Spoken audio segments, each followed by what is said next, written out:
All right. Theoretically, I'm live on the interwebs now. We'll see if that is truthiness or not. But yeah, I don't have any particular plans for this video. I just noticed that all of a sudden I was getting a little bit more attention than I typically do on a Saturday morning when I don't post a video. And it seems that Big Daddy Skall decided to put out a video calling me a criminally underrated YouTuber. I don't know that I necessarily would say criminal, but I fly under the radar, and it seems that that's changing a little bit this morning. So, thank you to everyone who's opted to subscribe and check out the channel. Thanks to Skall for throwing a shout out my way, and I hope that I have some content that is of interest. But I thought, well, I don't have anything of interest this week. And I was sitting here editing a video, and I figured, well, it may be an opportune time for me to hop on, introduce myself, say hello, and give my microphone a chance to fall in my face. No, it's going to stop there. That's good. It may be a good chance for me to say hello and to introduce myself and to answer any questions that might come up. So that is what I'm doing. I figured I'd just go live on the internet sporadically, as somebody very, good at YouTube does, with no plans or idea what's going to happen. Anyway, that's what's going on for the moment. So typically when I do these live things, which this isn't much different, I have no plan, but I can babble about things, which is a thing that I commonly do. So I will do that based on what I see in chat. And hello. I don't know how to read the name. Sai? Hello. After that video, I went to your channel, and man, you're awesome. I appreciate that. I try. Well, I've been making sword reviews for some time now, and Skall pointed that out, that I did join some moons ago in terms of YouTube, and I would say I've been reasonably active since 2014, 2015, and been doing a lot of sword-related content. It doesn't necessarily result in a lot of accolades or attention, but it's a pretty niche subject, and so I can't say that my expectations are to really manifest a lot of subscribers or views. But there's a small community of people that are certainly very interested in swords, and there's not a whole lot of content, particularly about individual pieces, and I try to contribute to the conversation there. So hopefully you find the back catalog of information useful.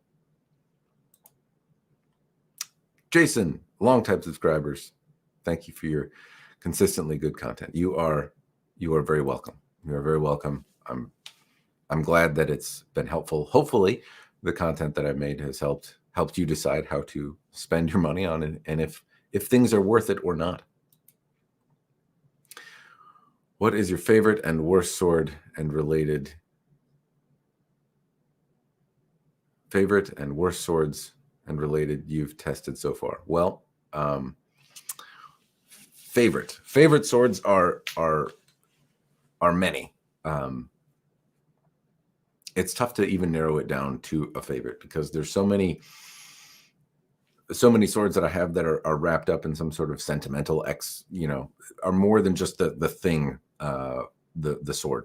For example, not too long ago, a sword friend, Ian, who's been a longtime contributor to my escapades on the internet, sent me a sword, and it was a very generous gift, and it's a messer, and it's not something that is typically in my wheelhouse, but I've reviewed a lot of messers that used to that were owned by Ian, that he loaned to me, and then he very graciously purchased one for me to hang on to. And it's such a large and generous gift that one goes into the line of things that are my favorite.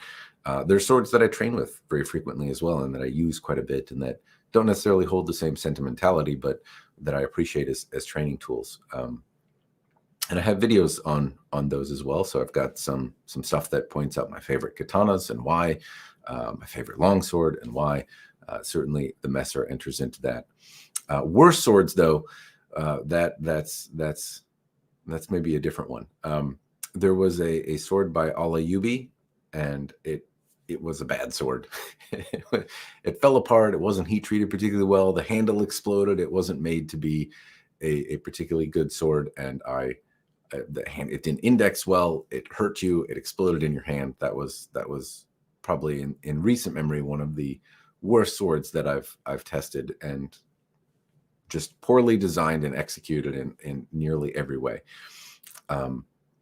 That's one that certainly stands out in recent memory. There's been some others that have not necessarily been great. I don't know that they're the worst swords, but I tested recently something from the Art of Iron and Fire, or the Art of Fire and Iron. Honestly, I actually thought the sword was pretty good, but the pommel did come off. That's always a disappointment when it happens, but I wouldn't say that was worst sword. Frankly, a lot of the swords that I get to test are usually of some decent construction, and not too terrible or bad. Yeah, hopefully that helps. I'm gonna get lost in chat here. That also happens. What video would you recommend someone who's new to your catalog of videos? So I have a playlist for destruction tests, and that certainly got pointed out in Skall's video, that I've broken a lot of things.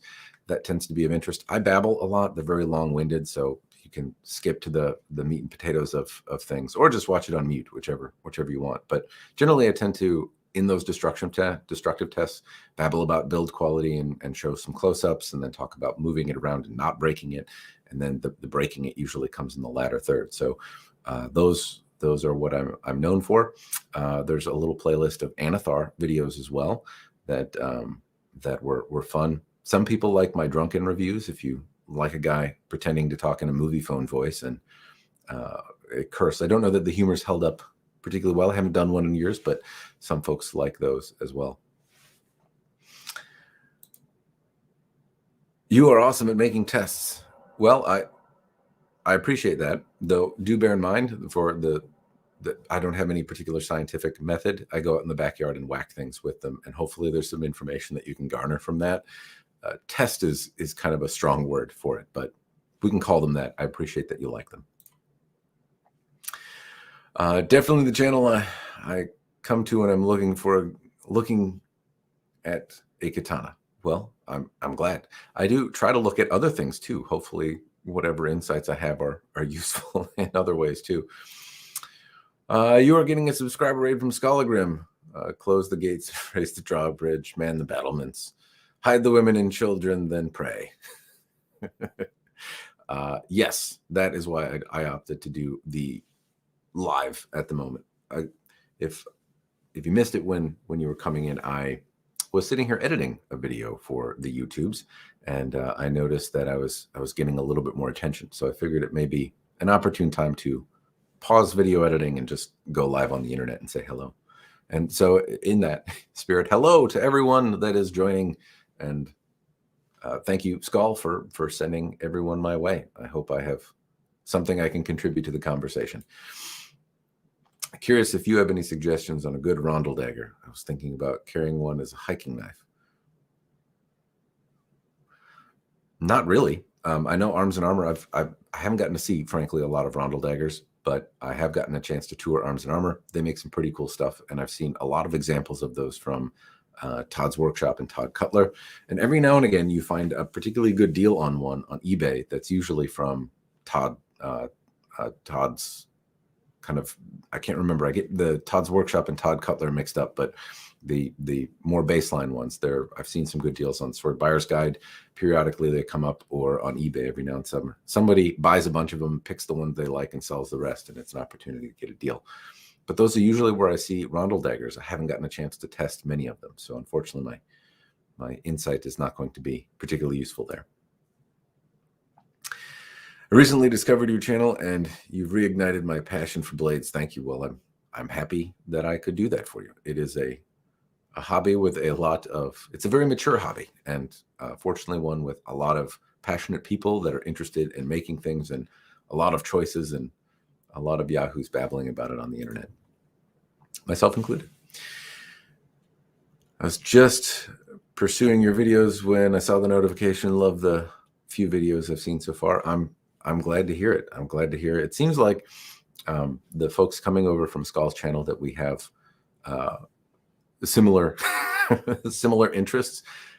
What I haven't seen so far is, hey, you suck and I hope you die, which is, I'm gonna take that as an overall win because that sometimes that's what happens, but hasn't happened so far. So far, it seems like we have people of similar interests.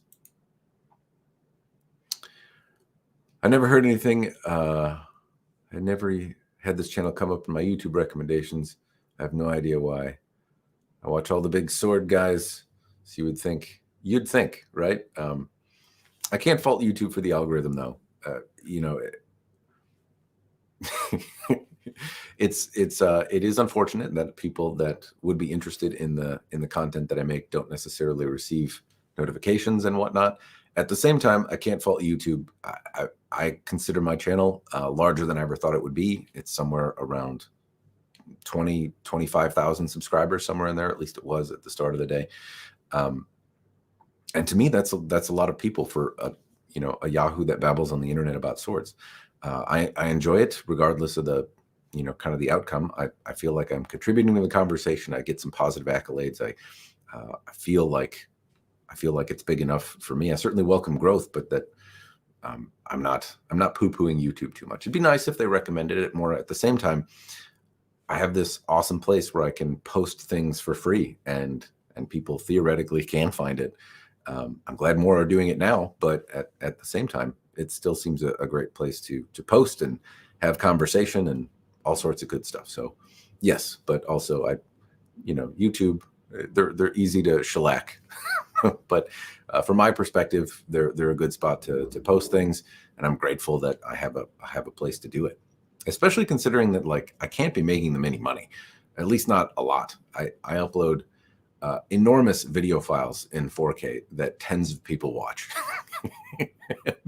And I can't imagine, like, the storage space has to be like 30 terabytes of crap that I've put on YouTube for handfuls of people to enjoy. I'm glad that I have a spot to do that and to share and go back and forth, because it doesn't seem like they'd have to do that for free. So I'm glad they do. Anyway, credit where credit's due. I think I've lost my place in chat. Let's see. Has there been any sword that you thought would be horrible, probably a low price, but it was actually amazing? Yes. There's been a number of swords that have really surprised me over the years, and there's been some certainly in recent memory. If I talk about Skall mentioned that he has a sword from swordbuy.com. I first saw those on Jorg Sprav's channel, the Slingshot channel, and being that they were made of stainless steel, I kind of expected them to be a little bit more wall hangery, and given that they actually held up to some abusive stuff, I found that to be impressive.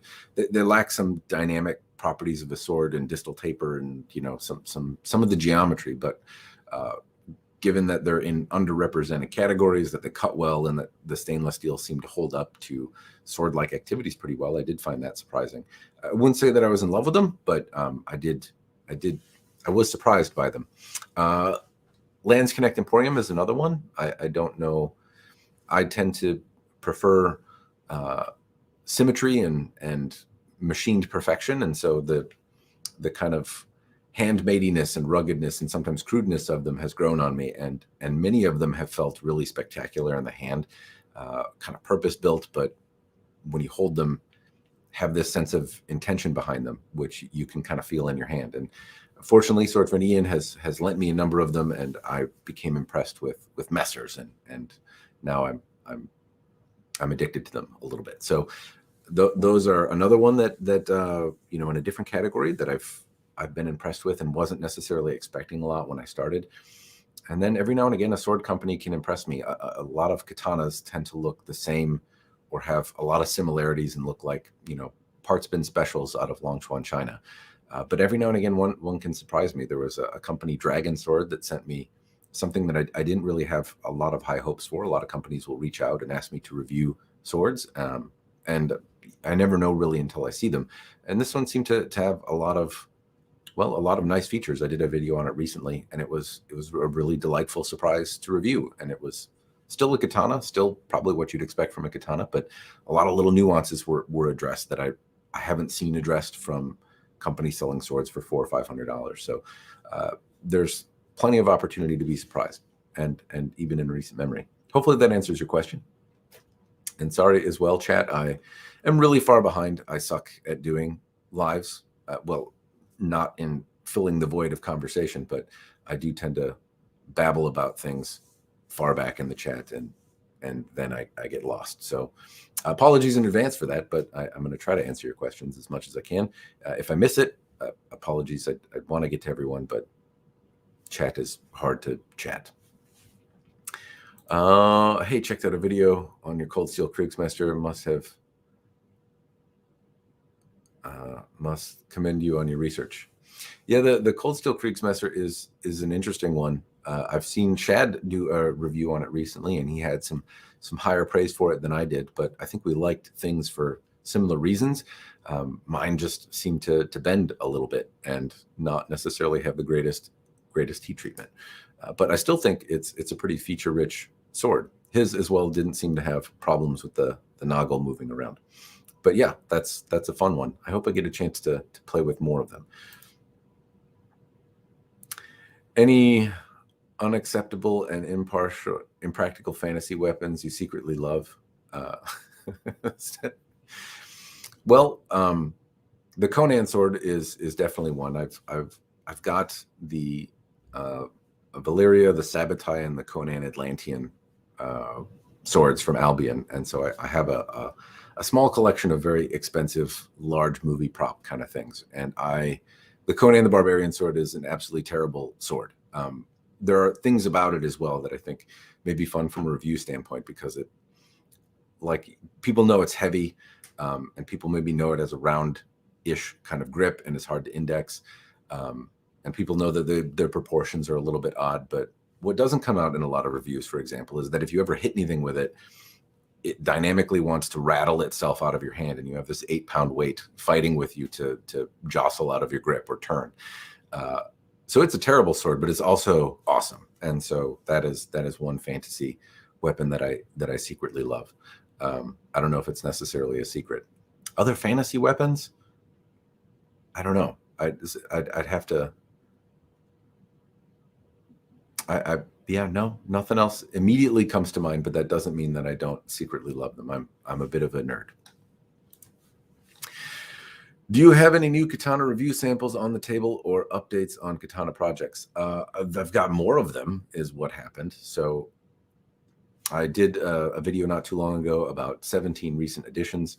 A few more have come into my collection as recent additions. I had a couple old Hanwei pieces and a thing from Last Legend, which give me an opportunity to talk about some swords that I don't really intend on cutting with. Well, I don't feel up to cutting with them. I'm currently working on the review for a Romance of Men Unokobi Zukuri geometry blade, and this is it. I have 4 samples from the Romance of Men to go through, and I've finished mostly my thoughts on the Unokobi Zukuri piece. And then sword projects, unfortunately, no progress on the My Little Pony katana. I think I'm going to have to pivot directions. Incidentally, for all the people watching this, I'm going to make a My Little Pony katana because reasons. But anyway, there's a video explaining some of the logic behind it. But I found a lot of struggles in getting fittings that would fit the pony that I had initially thought of doing. And so I'm probably going to have to pivot to one that is going to be a little bit easier to get machined fittings for. That's the update there. But I've now acquired 2 L6 blades from Howard Clark that need to be finished. Bob Ignath Wakizashi, 3 Bob Ignath katana, and a tanto from Howard Clark, as well as a tanto from Anthony DiCristofano. And so all of these are now in flight, and I'm kind of scrambling to get fittings on top of the My Little Pony katana, of course.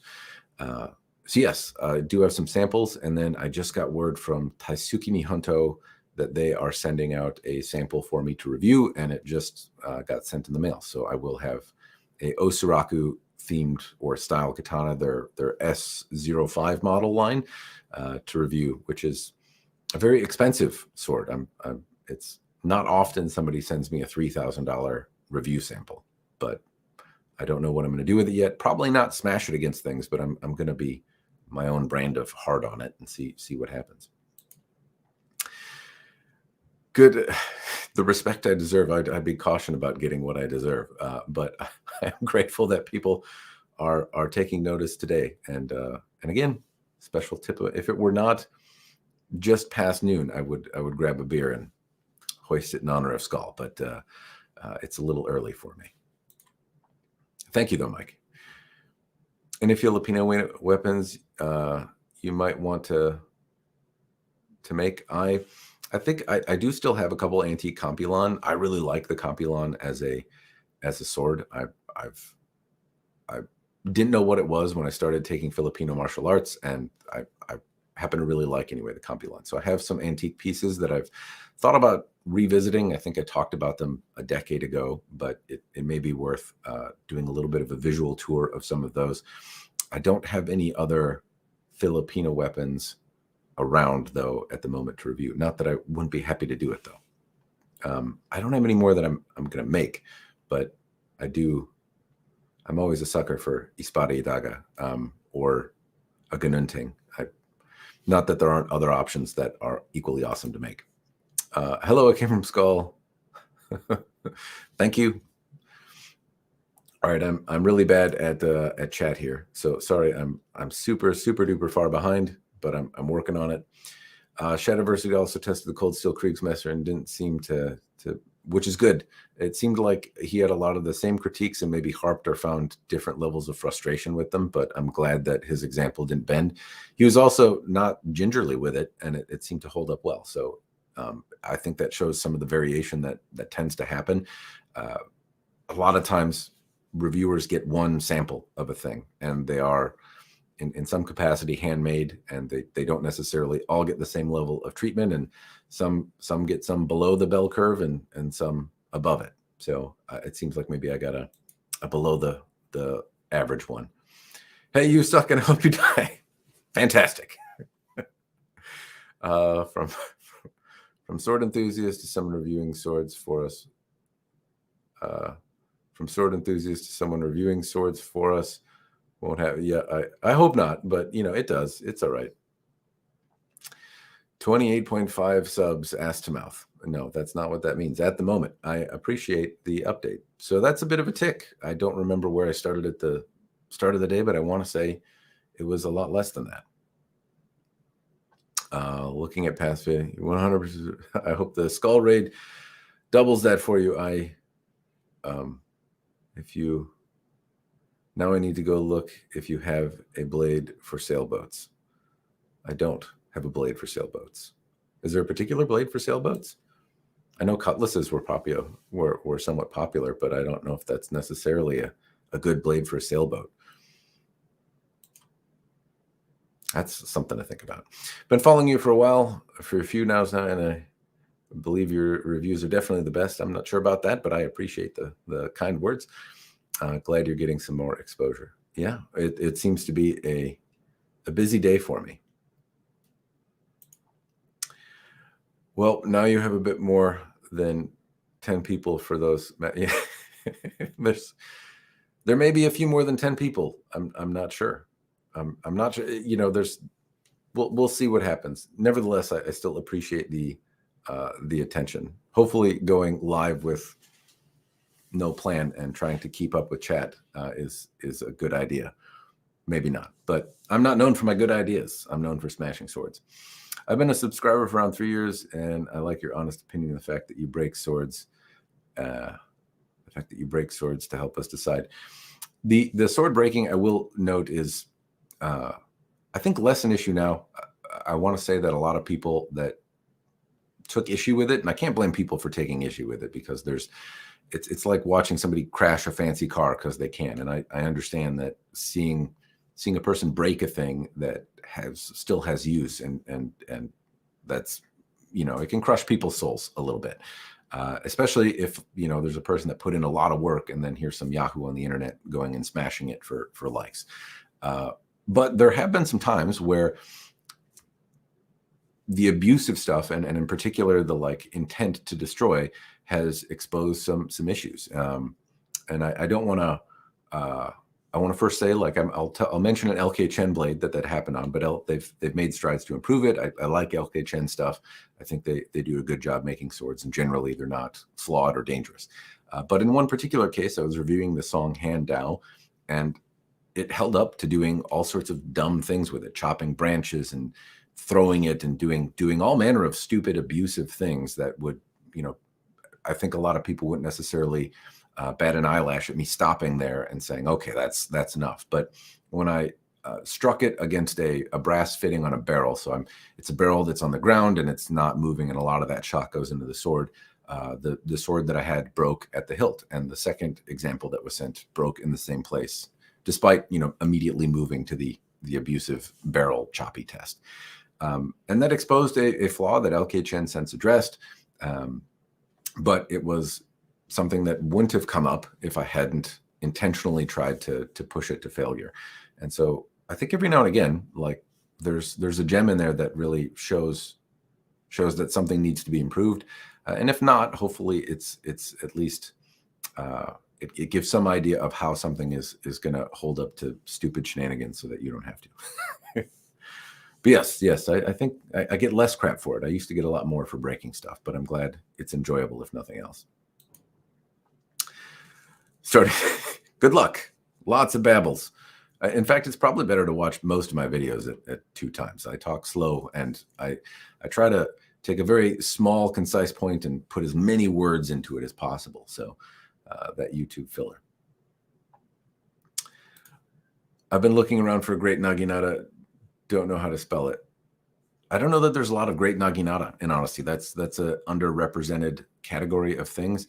Hanwei makes one. It has its issues, namely the shafts are not great. I have another one from Sabersmith. The shaft is a little bit overbuilt, and the tang is too small, and it's not long enough, and it's not a great shape, and other problems too. I don't know that I can recommend anyone that makes a really good Naginata. The only good mass-produced Naginata that I saw was a custom project that was done some time ago. Somebody lent me a Hanwei Naginata to play with.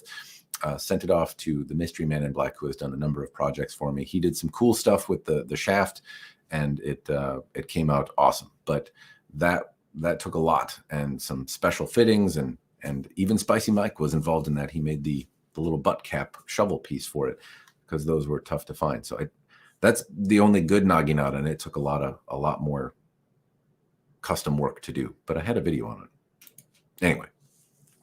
Just to watch a few of your videos, good stuff. Thank you for the super chat, some person. I'm glad you like it, and thank you for the super chat.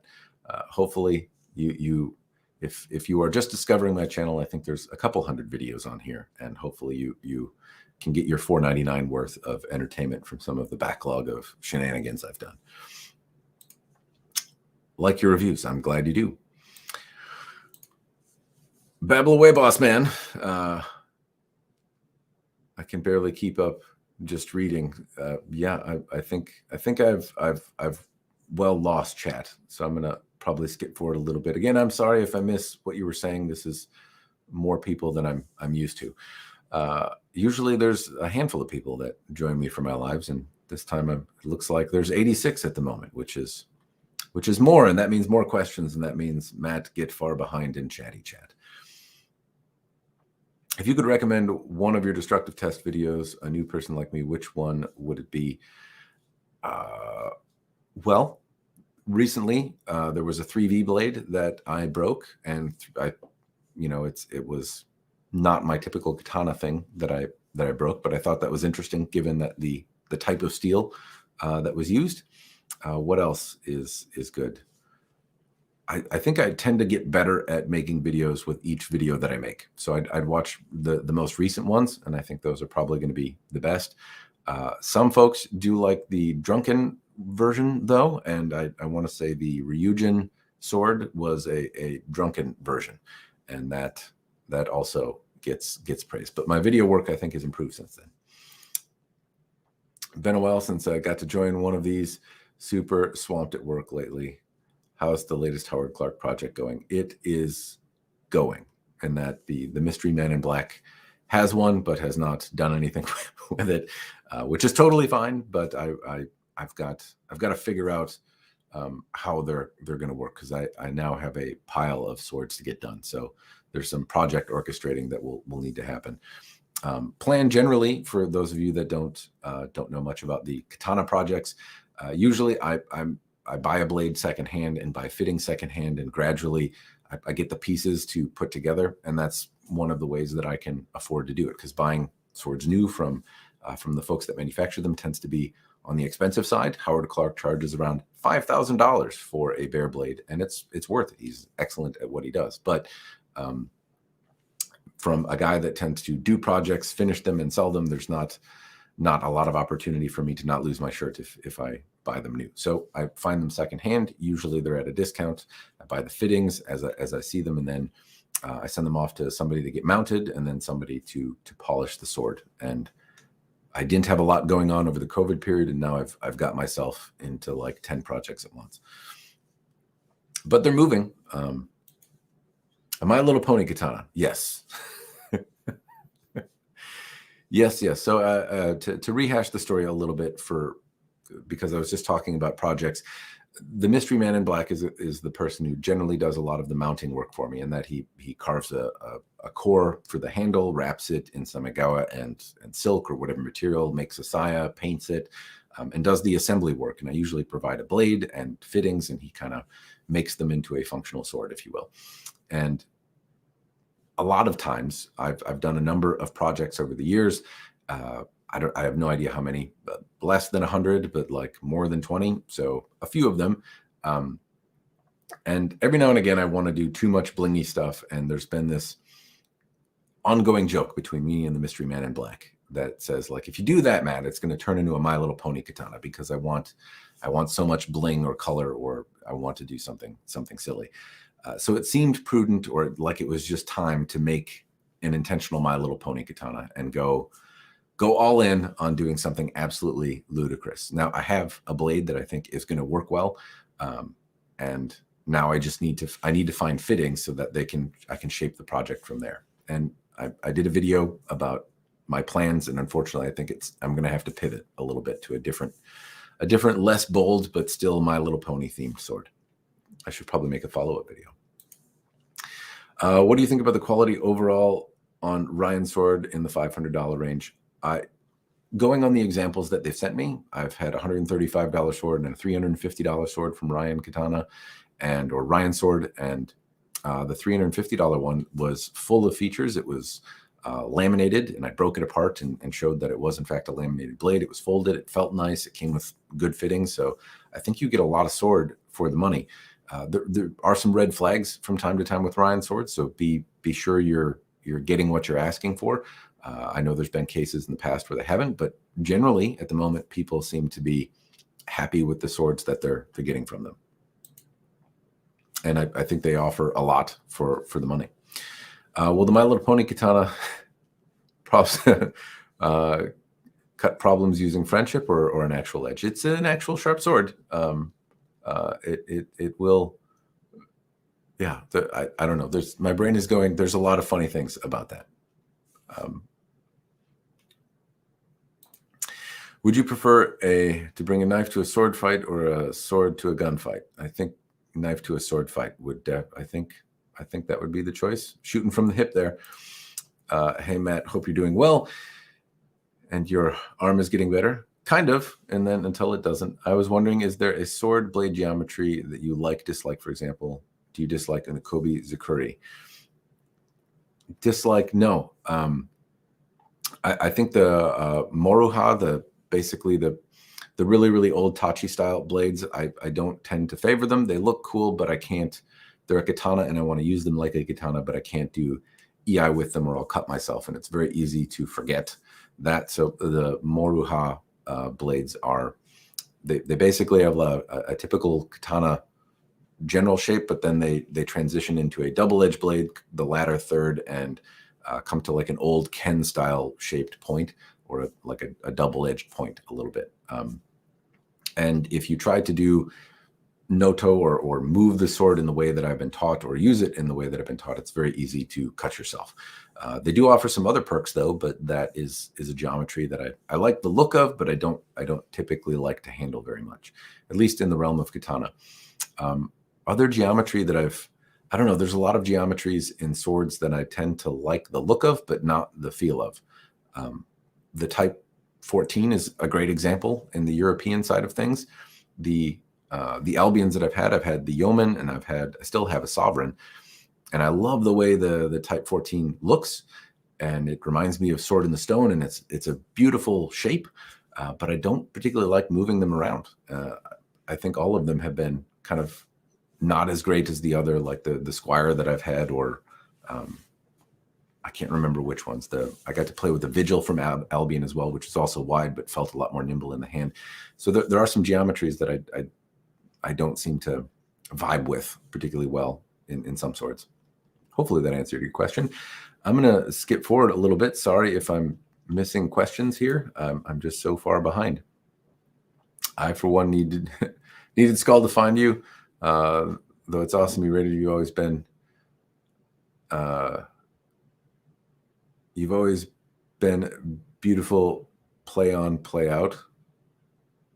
I've always been beautiful. Thank you. That's not something I get often.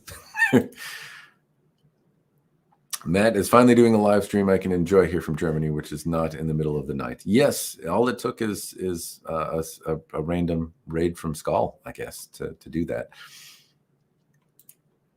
But welcome. Alientude, congrats on the recognition from one of the big channels, well deserved. And subsequently, Alientude. This is another sword reviewer who does a great job. And so if you are checking me out, check out Alientude as well. He does some pretty solid videos, not pretty solid, very solid videos on a bunch of different swords. And he too deserves your attention. So check him out. There's a ton of smaller channels that are out there making good content. And Kyle, Alientude, happens to be one of them.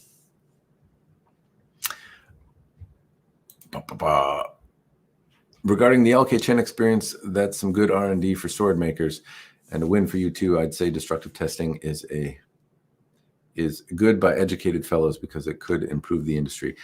Hopefully, I don't know. I've talked a lot about destructive testing in the past. I do think I've in the back of my mind anyway, I think that some of the aggressive testing that I do, at least when it comes into the realm of chopping wood and stuff like that, and hitting sword stands and making bad cuts, and even so far as like throwing things at a tree, those things seem to be quasi-analogous to the types of damage that could be sustained over a normal usage period for a very long time.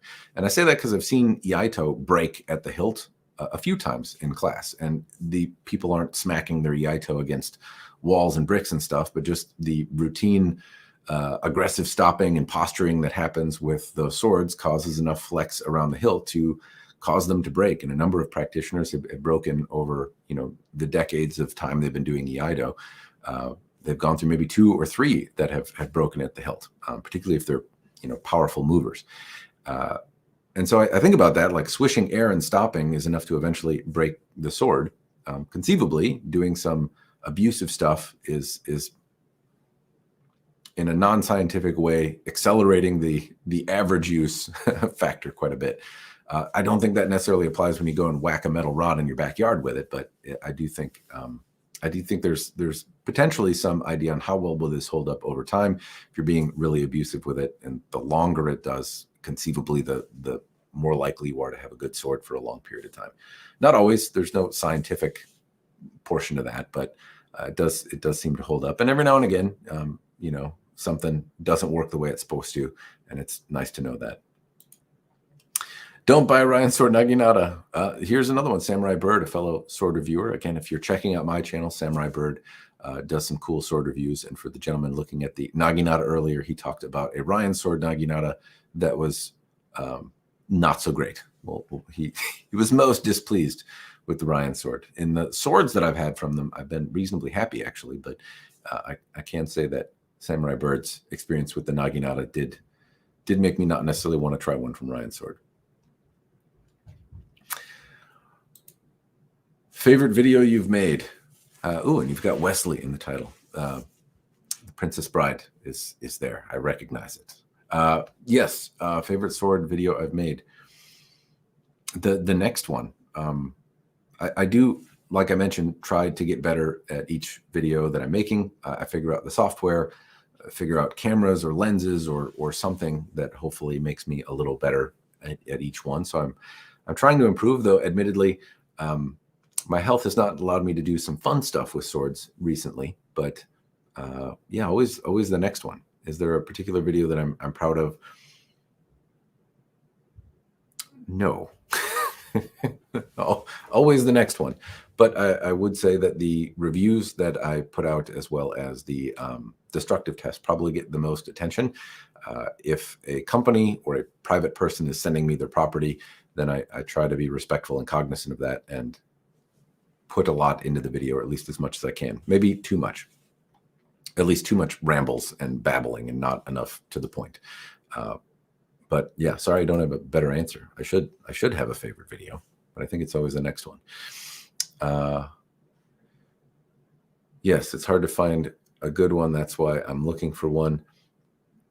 It'll be like one of a kind almost, because I'm sure there are a few of the Cloudhammer.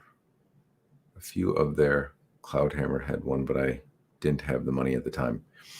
I think we're talking about Naginata, but I've lost my thought in chat and apparently forgot how to read. If you're talking about Naginata, Cloudhammer might be a good one to do. I do know every now and again they make some custom iterations, and part of the problems that I see with Naginata blades is usually that the tangs aren't long enough, and they're basically a Naginata-shaped wakizashi, and typically you'd want the Naginata tang to go quite a ways. But maybe it's, I don't know. The shaft is where a lot of Naginatas tend to falter as well. All right. Skipping a few things. Do you have any Viking swope? I don't have any. I think you're going with swords. I don't have a lot of Viking swords. It's a shape that I appreciate the look of. The question about geometry earlier, Viking swords tend to be one that kill my wrist, so I don't like swinging them around so much. I reviewed a Castle Keep Viking sword not too long ago, and I have a Viking sword hilted sax from Ronin Katana to play with and review. I haven't gotten around to it, but Viking swords are not ones that I do a lot of, but that's just because I don't spend as much time seeking them out for my personal collection kind of thing. They are really pretty though, and there's a ton of really, at least if I think about custom swords that are made, it seems like Viking swords there's some really beautiful pattern welded steel custom objects out there that have made me want to dip into my savings or sell a kidney before, even though I don't really like swinging them around.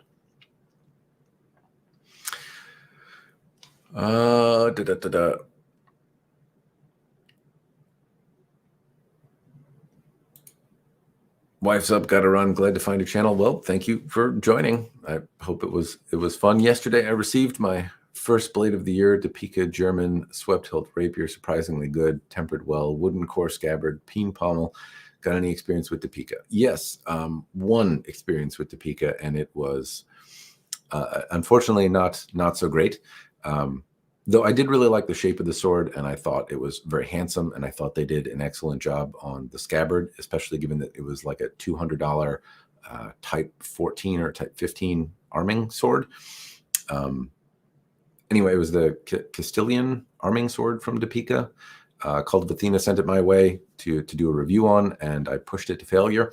And the tip, I would say, broke, or rather the sword broke in a way that I would say is a little quicker than I was hoping for. I didn't get to the more stupid abusive things that I tend to do. It broke a little earlier in the test. And the quillions, seem to break as well rather than bend.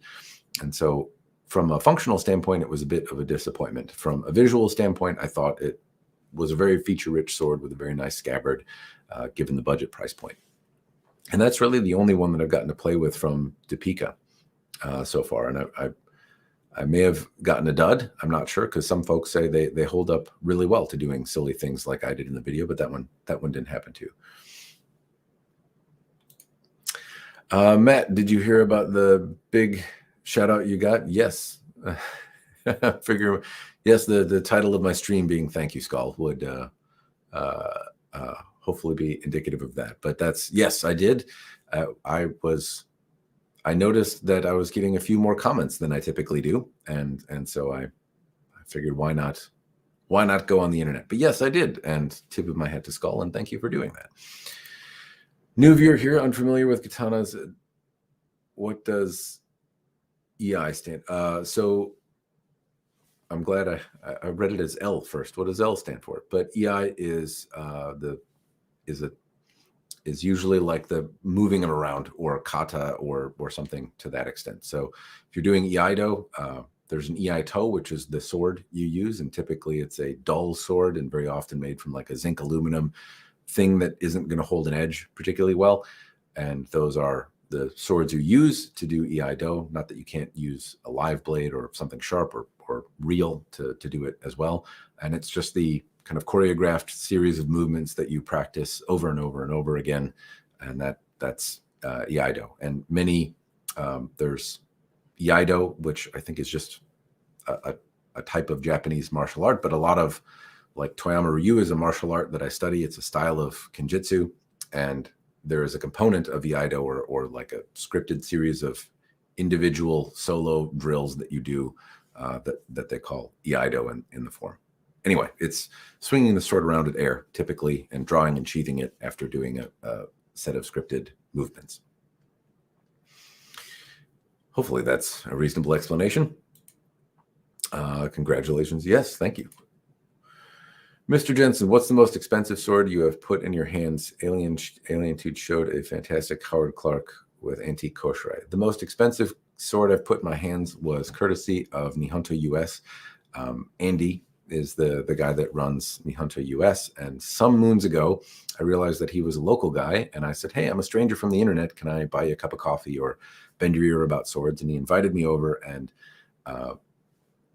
he put about $500,000 of swords in my arms in one go and said, don't drop them, as we walked over to his coffee table, and he proceeded to let me drink from the fire hose of learning about Nihonto and antique swords. And one of them was a sword from a member of the Jitetsu, or the disciples of Masamune, who's a pretty famous sword manufacturer, if you will, a sword maker. And he had a series of students, and I got to hold one of the swords of the disciples of Masamune, which I think was probably the most expensive sword that I've ever gotten to hold and spend any amount of time with. A lot of what I was looking at was way over my head, but I still appreciated it, and it was a really, really awesome experience that I will remember for a long time. But I have to imagine that sword was well over $100,000, or probably, ballpark, in that range. But it was real expensive. That was the most expensive thing I remember holding. How would you compare the quality and durability of a Howard Clark L6 to a modern made Nihonto? I would say it's probably more durable, and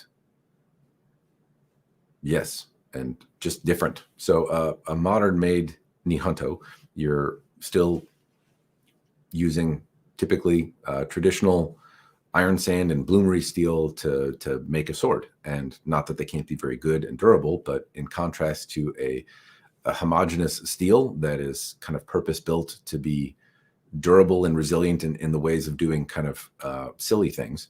And it does depend a little bit on how you define good and quality, right? If it's the artistic quality that comes out and bringing out characteristics of bloomery steel, or seeing a hada or a hamon, or some of the artistry, I suppose, that can go into making it, you're likely going to prefer the modern made Nihonto, or the modern made blade using those traditional techniques and materials. If you're whacking tatami mats and doing a bad job of it, then you'll probably appreciate the Howard Clark L6. It's going to spring back to shape a little bit better. It might not hold an edge as long, but it's certainly going to be more resilient if you're not a particularly fantastic cutter. If you do dumb, abusive things with it, it's very likely to stand up and hold up better as well. So depending on how you define quality, I think is the answer to that question. But Certainly, Howard Clark is going to be likely a more resilient tool to bad cuts and whacking the tip of your sword into the floor. Not that I'd advocate doing either one, doing that, but anyway, hopefully that helps. Matt, seen your video review of a used sword you got, like the Crusader sword or something like that, green handle, green scabbard. It's not ringing a bell. I've done a few reviews, but I did review a Templar Crusader sword from Valiant Armory, I think some time ago. Hope you liked it. So, yes, I do. Live updates on subscriber counts. It's climbing up there. That's more people than I typically see join in a day. So that's fantastic.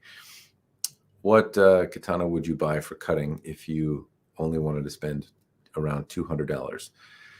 Depending on what you want to cut, I would typically, it's probably a little bit more than $200, but you might be able to find one secondhand. The Hanwei Practical XL is a wider geometry blade. It has a hold up a katana.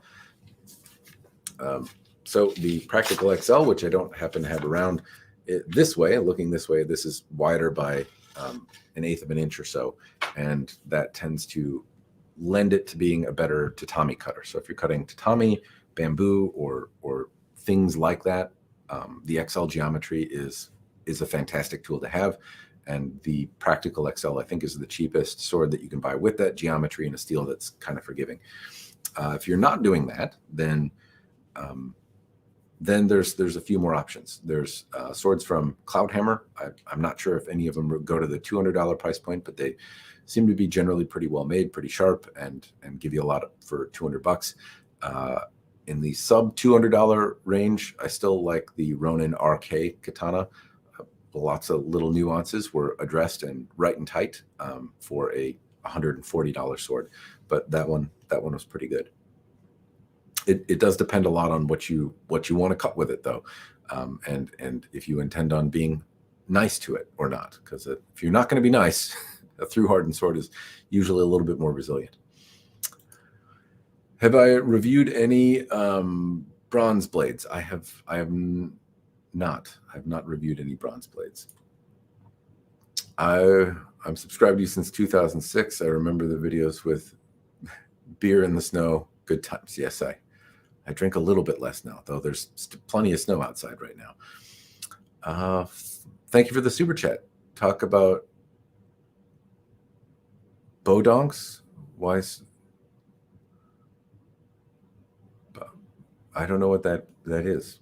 Talk about bodonks. Why so curved? Help. I want to help you. I don't know what that is. I don't understand what the words that are coming out of your mouth.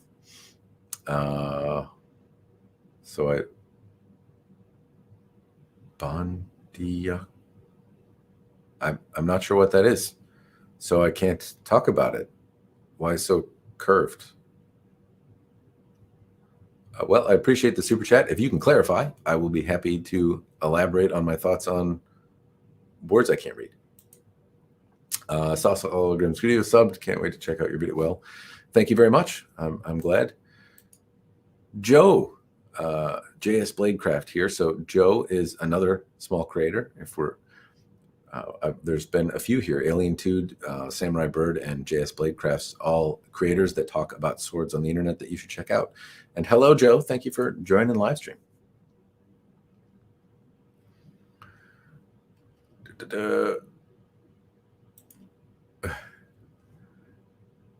Made more to hold people off at a distance. Bond Farmer. Somebody knows what you're talking about, but I can't even read the word. Happy to see Skall made a video recommending you, following you for years. Well, thank you very much. I'm glad he did too. It was nice. I appreciated his very kind words about being abusive to swords.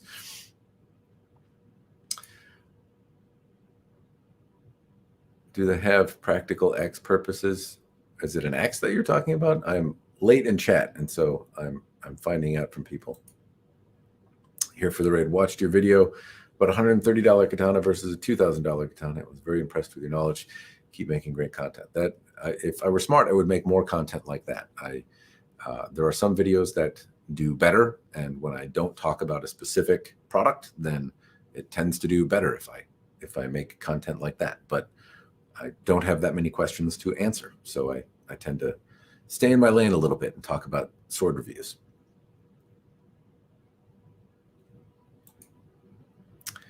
More confused. I'm also confused because I still don't know what it was. Are you sick? I hope you're getting better.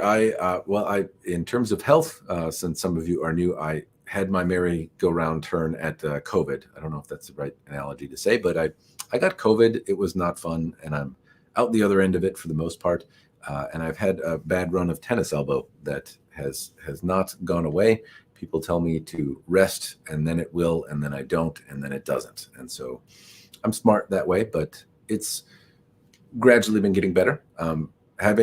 Being laid up with COVID, actually, it made it feel pretty good until I started using my arm again. But that's all that's going on. Nothing terribly serious. I just got into Japanese swords from watching you and started studying Tenshin Ryu shortly after. Thanks a bunch. I wouldn't know what I would do if you weren't around. Well, I'm glad I had played some part in encouraging you to get into Kenjutsu. I hope you enjoy it. I don't remember what I explained. This is the downside of being sucky at chat, but you are welcome. I'm glad.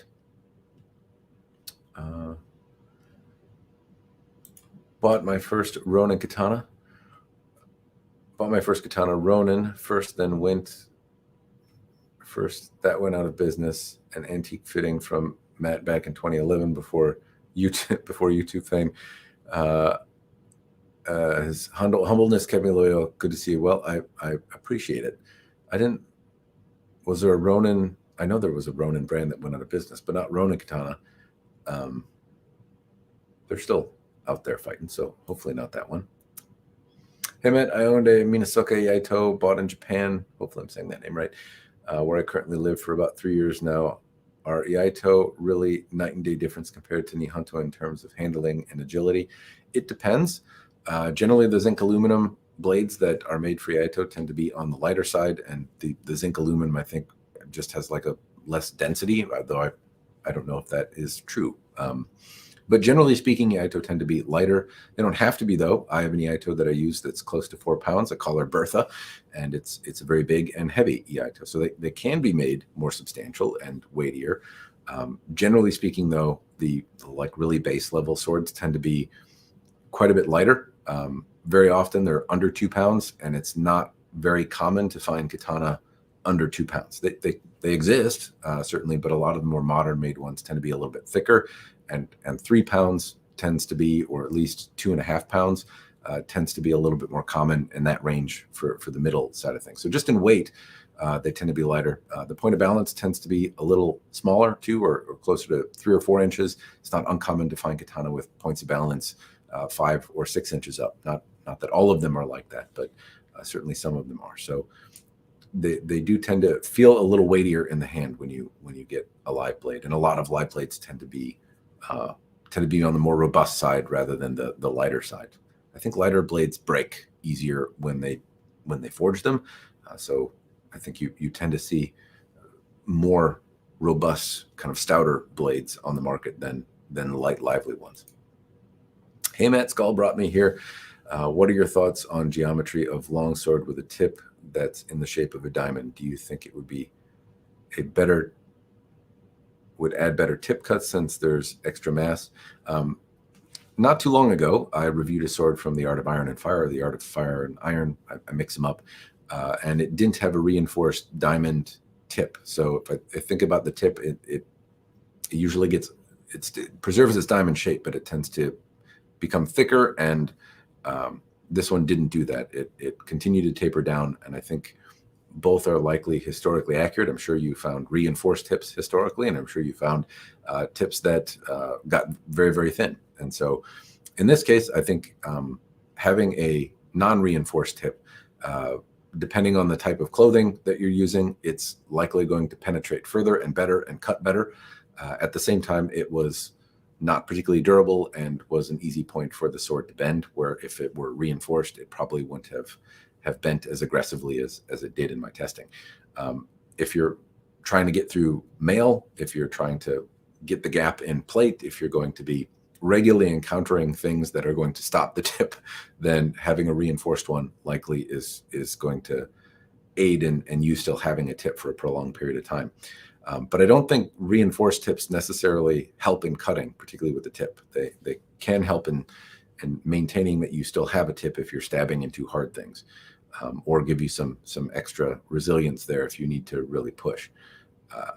I don't know if that answers your question, but I tend to like the look of reinforced tips, even though I do backyard cutting and I don't study historic European martial arts. I try not to cut with the tip of swords, and very often on long swords, the tip is not a great place to cut. The area that you'd want to cut with, or the center of percussion, tends to be quite a bit lower.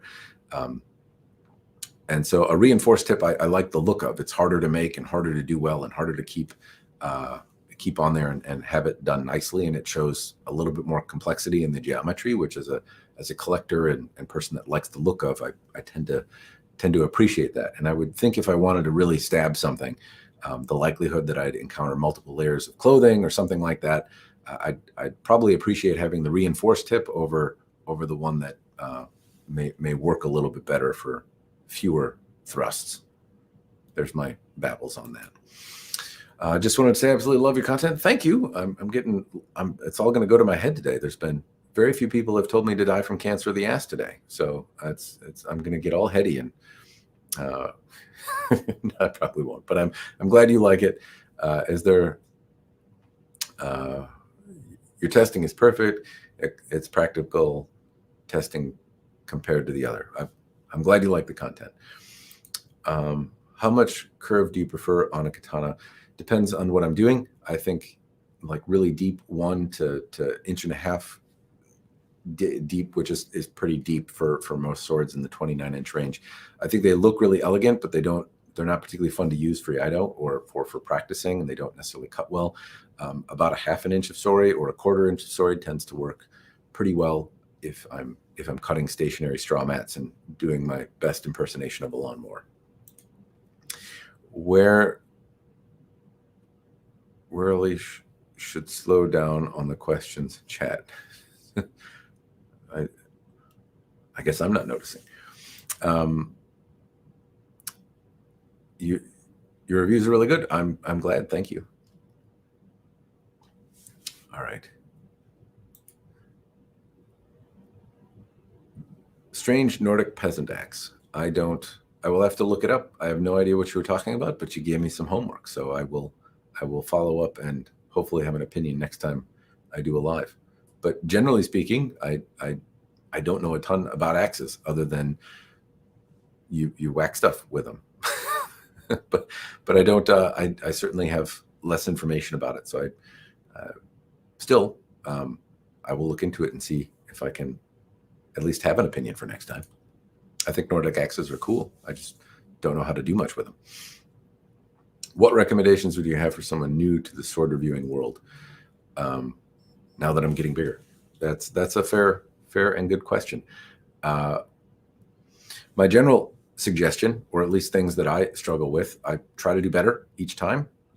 If your goal is growth and to be big, it seems that it pushes you in a direction where, for me, I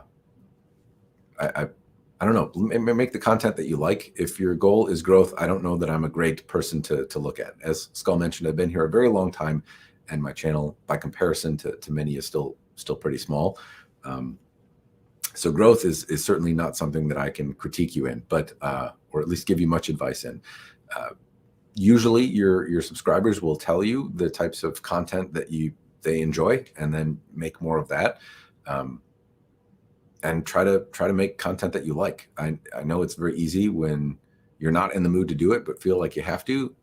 I think that kind of comes through, and most people have enough problems. They don't really want to watch you deal with yours. So hopefully the content that you like is stuff that you enjoy making, and hopefully that comes through.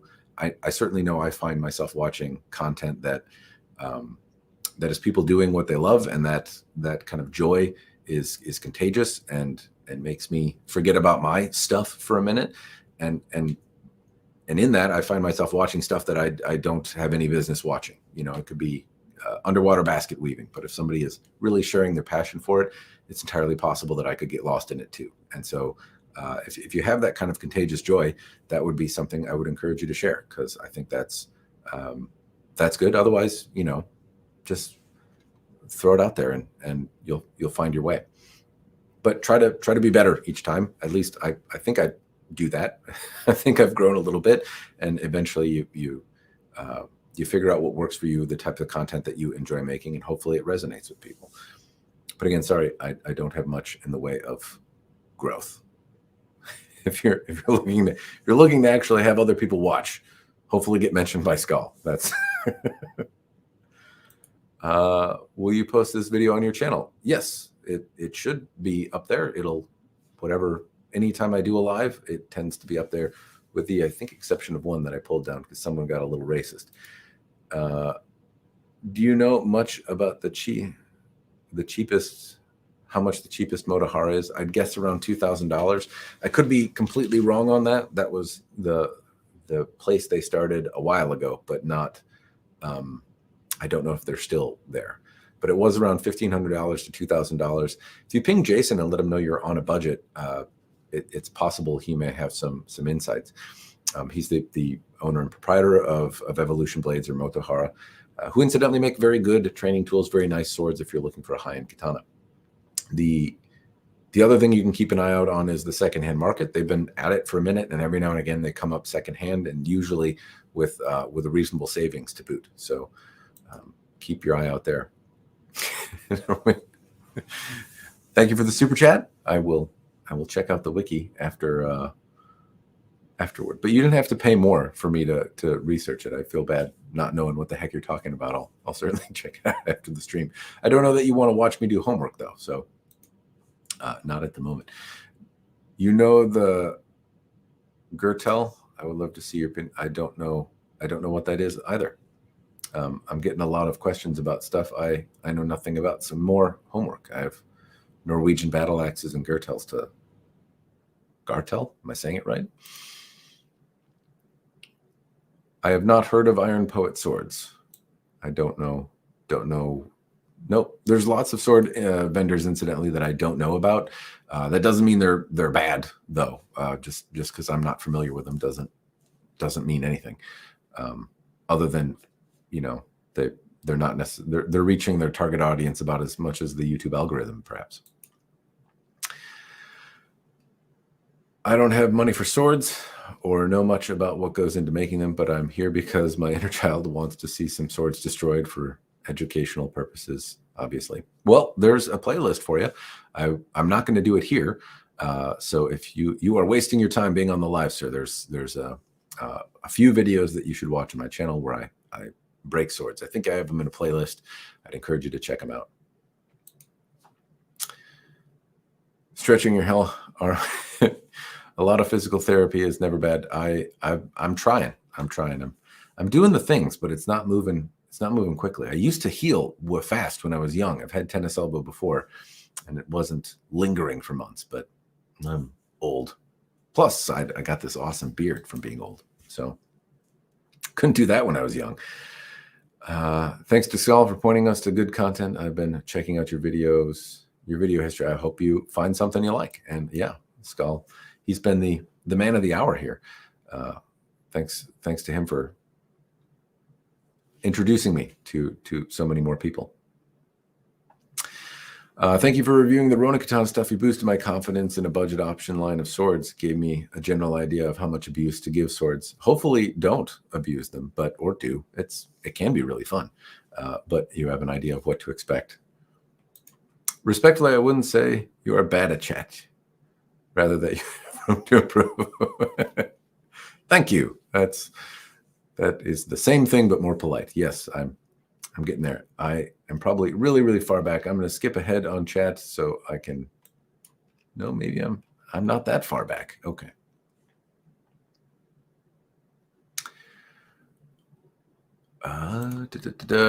Please consider reviewing destroying some kukris. My recommendation would be kukris from Kalash blades or Tora blades. I do have some Nepalese kukri house blades, NHK or NKH kukris. I do have a few of them.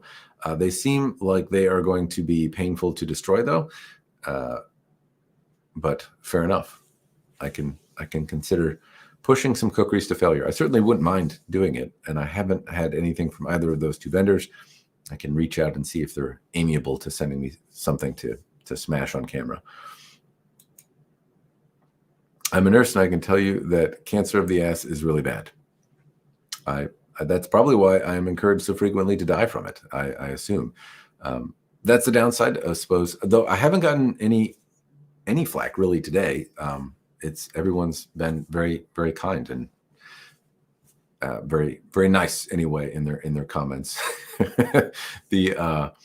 The thing is, though, when you're on YouTube and open yourself up for public critique, there are some people that take the opportunity to be not so nice.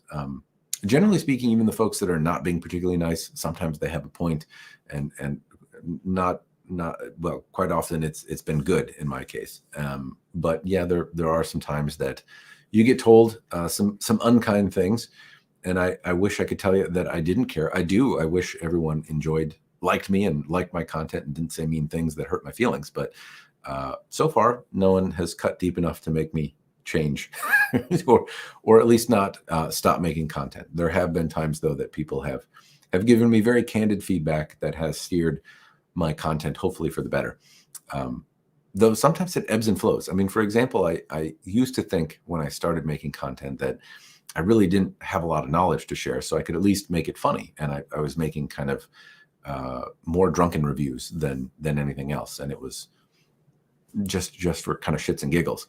And somewhere along the line, somebody said, "Actually, your feedback is useful, but your humor sucks. And so if you could just stop that and talk like a normal person, it would be really helpful." So I got told that enough. Though now it seems that a resurgence of drunken reviews is what I'm being asked to do. So it has some ebb and flow. Anyway, but he refused treatment for years and it got bad. That sounds like a way to make it worse. I hope your dad recovered. I hope you're asking. I don't have ass cancer, but we're gonna will this into existence now. Gotta run, Matt. You deserve the shout out. You are, in my opinion, a fantastic sword reviewer and inspiration for my content. Your body of work is fabulous and something you should be proud of. Thank you, Joe. I wish you success as well, and I appreciate your kind words. More and more. This is it's a big day for old Matt over here. The live subscriber count updates are helping. I think that's like 1,000 or something like that. That's a big day, considering usually I think it grows about 100 or 200 a month. Somewhere in there is the average. So it's certainly accelerated. Nice to see good lighting again. Yep, I'm trying. I have lights that change colors up here, so I tried using them, and I think to my detriment, or at least I didn't change them because I usually keep it darker in this room. But normal lighting, hopefully you'll see more of it. Is your Hanwei bamboo mat still your favorite katana? Yes, though. Let's see. Yes. In short, yes, but I not in so much as I'd recommend it as the best tool. I recognize that the one that I have is a bit of an odd duck. It's heavier than the subsequent versions that I've bought, though I do think more people would probably like the bamboo mat they get. Being lighter and a little bit more agile isn't necessarily frowned upon, but the one that I have is bedazzled with swirly mitsudomes all over the place, and it's more sentimentality that draws me to it, or some, given that I'm a person that talks about swords and elaborates on the nuances of them on the internet, I still find it very challenging to explain why I like it other than cause reasons. But I don't know that I would recommend buying a bamboo mat for everyone, but I certainly still very much enjoy mine.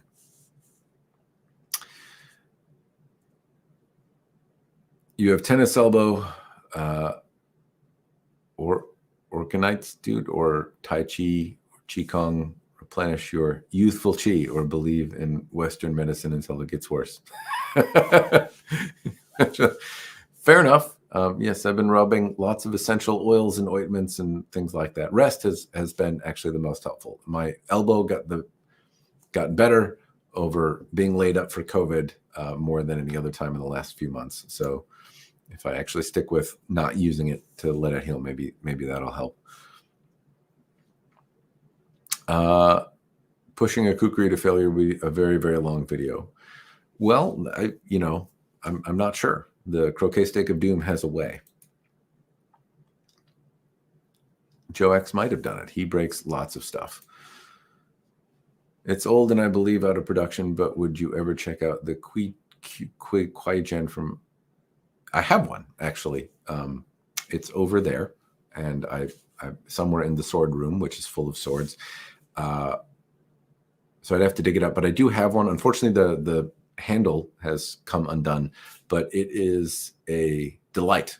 Honestly, I thought it would be really stupid, and usually swords made from single billets or things made from single billets are not to my taste. I have a cold steel knife, like the drop forge cold steel knife, and I think it's a big bag of stupid. They're not particularly fun to test in Minnesota in the winter, though. They do get pretty chilly on your hands. And anyway, the point is, at least the sword you're talking about, I'm probably saying it wrong, but the Kwai or Q or Chi or the single billet gen that Hanwei made is actually really, really pleasant, though. I like the way it feels. The weight on the sword is surprisingly not stupid. And I say that because I've had other examples of swords where a bunch of mass was added to the handle to bring the point of balance down. This doesn't feel like it was made with the simple intention of adding mass. It feels quite a bit more intentional. It feels lively and comfortable. You can certainly feel weight in the handle, but not in a way that really disrupts using it. I find it to be a very fun sword and one that doesn't deserve attention of refurbishing, but I've thought about ways to make it pretty again, because I actually really like the sword. And I didn't expect it. Somebody asked me about unexpected things. I thought that sword would feel stupid. I never bothered getting one from Hanwei. I never bothered pursuing the deals that came up because I always thought it was dumb. And then basically one came in a pile of swords that I bought, and I was like, this is actually pretty cool.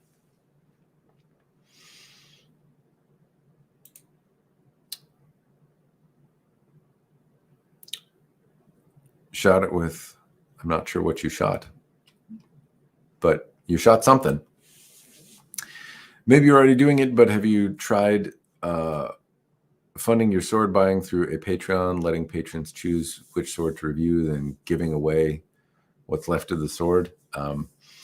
I have thought about it. It's certainly an idea. Patreon, and I struggle with it, and basically because I don't need your money. Not to say I don't want it. I like money, but Patreon or people giving me money puts pressure on doing YouTube that I don't want. I do this for fun as a hobby. I'm in a position, fortunately, where I have a day job that I do okay at, and I don't need to do YouTube, and I want it to stay fun. And if people are paying me, then I feel a sense of pressure that I'd rather avoid. So I did make a Patreon some time ago because people wanted to contribute, and I never collected from Patreon. It was a way for people to feel like they were giving, and a way for me to not feel pressure. But I've since even put it up on the Patreon that I have, that I'm not really going to be contributing to the thing there, and I'll probably be silent for the undetermined amount of future. But I do have a YouTube membership thing. It's easier for me to keep it all on one site, and I have one tier, which is a buckaroo, and I don't feel too bad about taking $1. It's if I've saved you some money or steered you in the right direction, and you want to feel like you're and you want to contribute, then that $1, if enough people do it, it buys some tatami mats and eventually a sword or better camera equipment or whatever. Anyway, the money that I get from YouTube doesn't really even pay for the camera equipment that I use, but yeah, it's still something I've thought of. I'm just leery about taking money from people because to me, it comes with a sense of responsibility to make certain things, and if I don't want to, I don't want to feel beholden to it. And if I force myself to do it, then I come off shitty, and I don't think I bring the same sense of joy that I'd like to in videos where I'm talking about a subject that I love and want to share. So I haven't done that. The steering videos and asking, I mean, everyone is certainly welcome to throw out ideas for videos. And every now and again, a company will provide me with a sample. And so if you tell me you're interested in a video, then I can reach out to the company. They don't always say yes, but sometimes they do. And I get a sword to review. Giveaways are another thing that I tend not to do. It creates problems and drama and stuff that I'm not really into. So it's not that I keep all of the review samples, or that I don't do charitable things with them, but I generally don't do them on request. I generally don't do giveaways to subscribers and stuff like that. It creates challenges for me that I'd rather avoid. So yeah, giveaways are not, at least not in the future for me. But yeah, I do recognize that I end up with things of value. I only recently took a departure from breaking everything. Part of the reason I used to break all of the review samples I got is because I didn't want to end up with a sword for free, and it made me feel weird. And that is a kind of I would say within the last year or so that I've shifted away from breaking all of the swords I get as review samples. And that's one, because I don't have time to do it, and because it's at a point of debatable usefulness. There's only so many like Ronin RKs and Dojo Pros that I can break, where I think people kind of get an idea. I still do break things, and a fair amount of them, to be fair, but I don't always break everything now. And it does make me feel weird having swords at the end of the day that are worth money and keeping them. But I also get an opportunity then to do some more comparisons and contrasts, and actually have examples of other swords from other manufacturers. So hopefully I can use them to make better content. But giving them away, I don't know. It's there may be a few people in the comments section who have got something, but usually I'm more inclined to give them to other people that are making content with them or going to do something cool with them. Yeah, it's not that I keep them all, but I generally don't. If you ask me for one, the answer is in all likelihood going to be no. Which incidentally, I do get asked every day to give swords away. So that's maybe also why I don't do it, just begrudgingly. Where was I?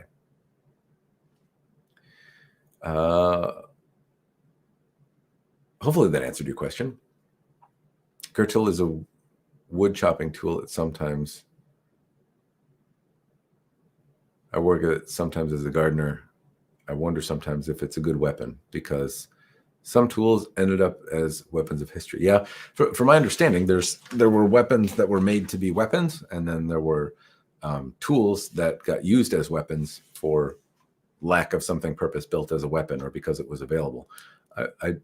I don't know. I don't know if a person was like, hey, I could bring this sword, but instead I'm going to bring this sickle. How often that happened, if at all. But I'm not a historian. So mine is only speculation on that point.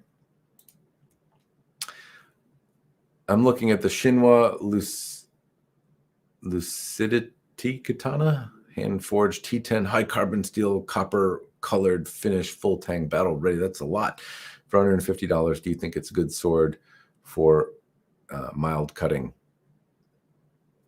Generally, probably. I haven't reviewed anything from Shinwa. I've had a couple pieces from them. They don't seem to be a bad thing, but it sounds, based on the name, that there's a lot going into the color and some bedazzlements on it.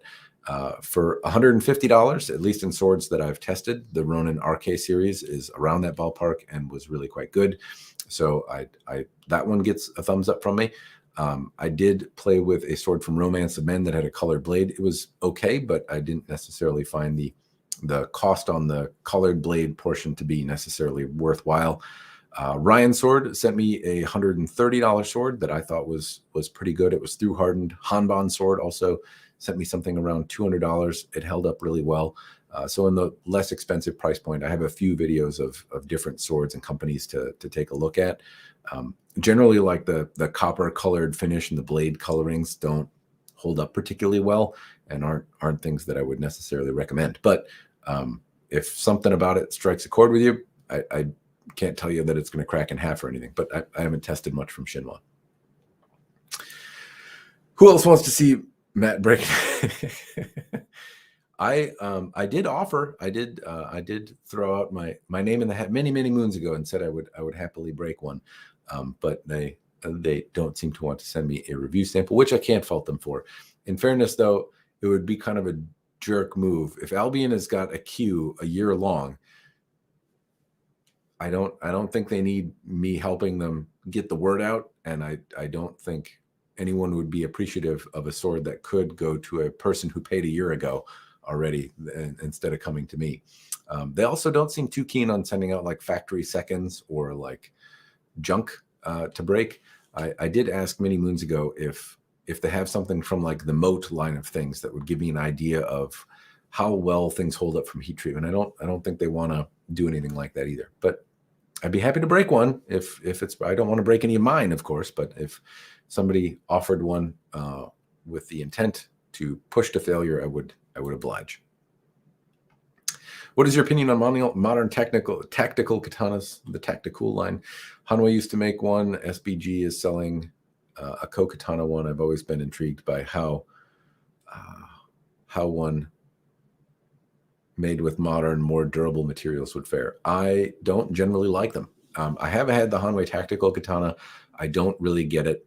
I do in a sense get it, that it's made with kind of rubber scales. It's a katana that you can put on your backpack and go camping with, and it's durable, but it's still a katana and not necessarily a shape particularly conducive to being used as a camp tool or really great in a modern tactical sense.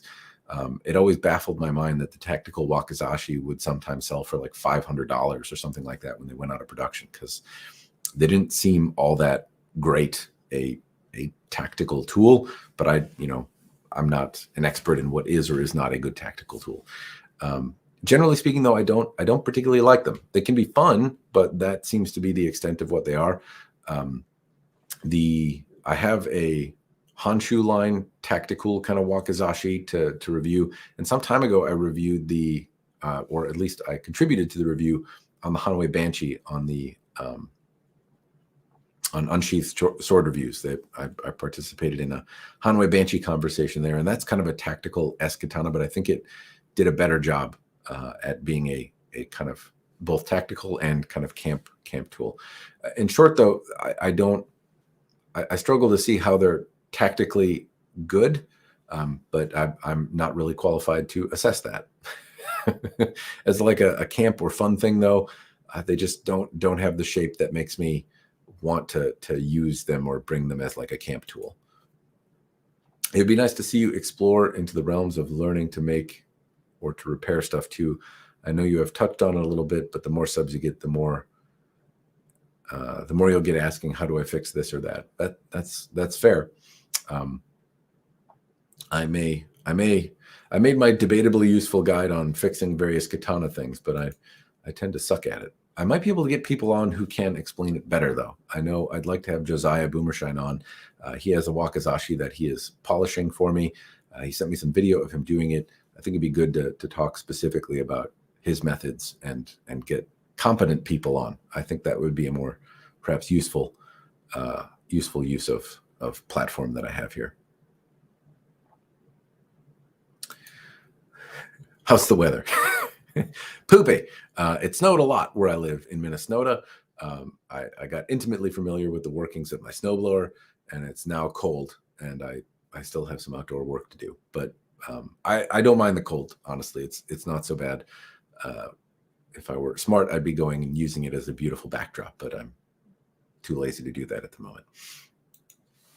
All right, I've been going for about an hour and a half now. I think I'm gonna probably about another half hour, and then I'm gonna call it just as a heads up. I throwing out the roughly half hour timer here. Essential oils can be good. I'm talking about my elbow.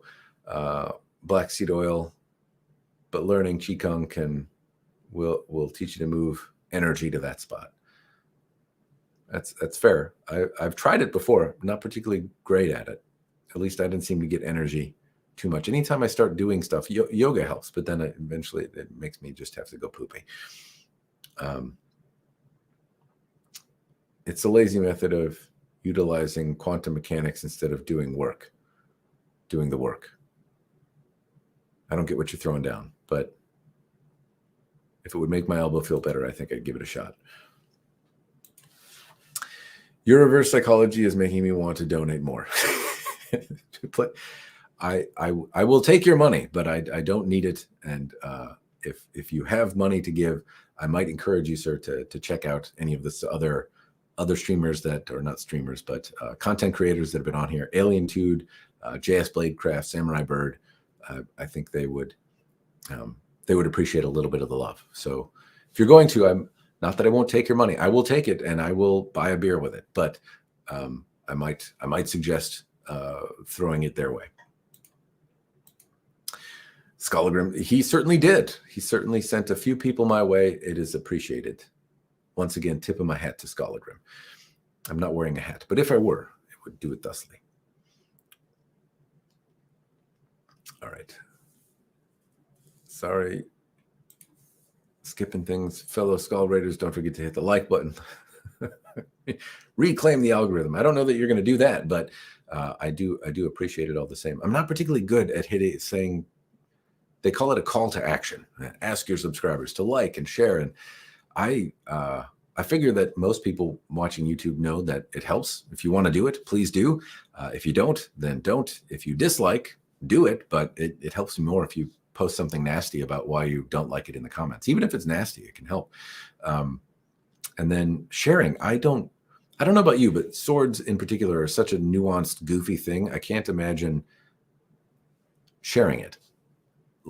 I don't know if your circles are the same as mine, where you maybe know, I obviously know a few people interested in swords, but generally speaking, the people that you know that see what you share are probably in large part not interested in swords, and it might seem a little odd. So I don't imagine a lot of shares go out there either. But anyway, if you want to do any of those things, much appreciated. If you don't, then I totally get why you wouldn't.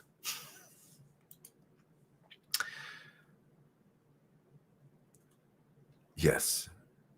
Real Swords does have some good sword swinging skills. It seems more common that you get the bottle to stay on the stand, and I more commonly throw the bottle at my camera. So Real Swords, another creator on here, swinging stuff around. Kingfisher, another. Lots of people you can check out.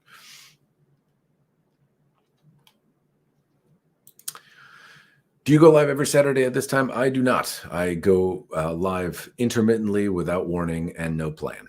But pretty rarely do I do a live. It seemed prudent to do this time around, though, because of Mr. Skall the Grim. It seemed like a lot of people may not mind an introduction to my particular brand of shenanigans, so I figured I'd hop on and babble a little bit.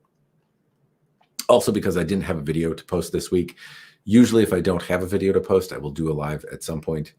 Usually, I'm trying to get a video out, which is what I was incidentally doing when I noticed that Skall had posted a video suggesting that you check out my content.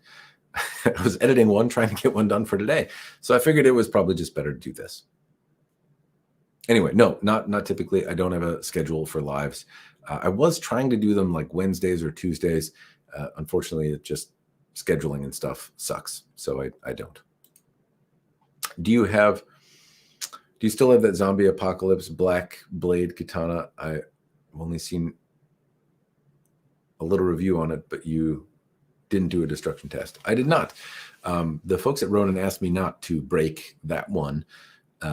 So I do have the zombie apocalypse blade from Ronin Katana with a black blade, which oddly actually is a pretty nice feeling sword. That was one of my takeaways from the sword. I kind of expected it to be a little bit more cheesy, but it actually is a pretty pleasant feeling sword. I haven't done much since the review. It kind of sits in the corner.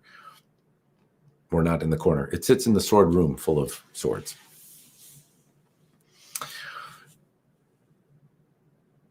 You are very welcome for the thorough answers. Usually it's not a thank you. Most of the time I'm rambles and babbling innately about subjects is not necessarily a great thing, but I'm glad you like it.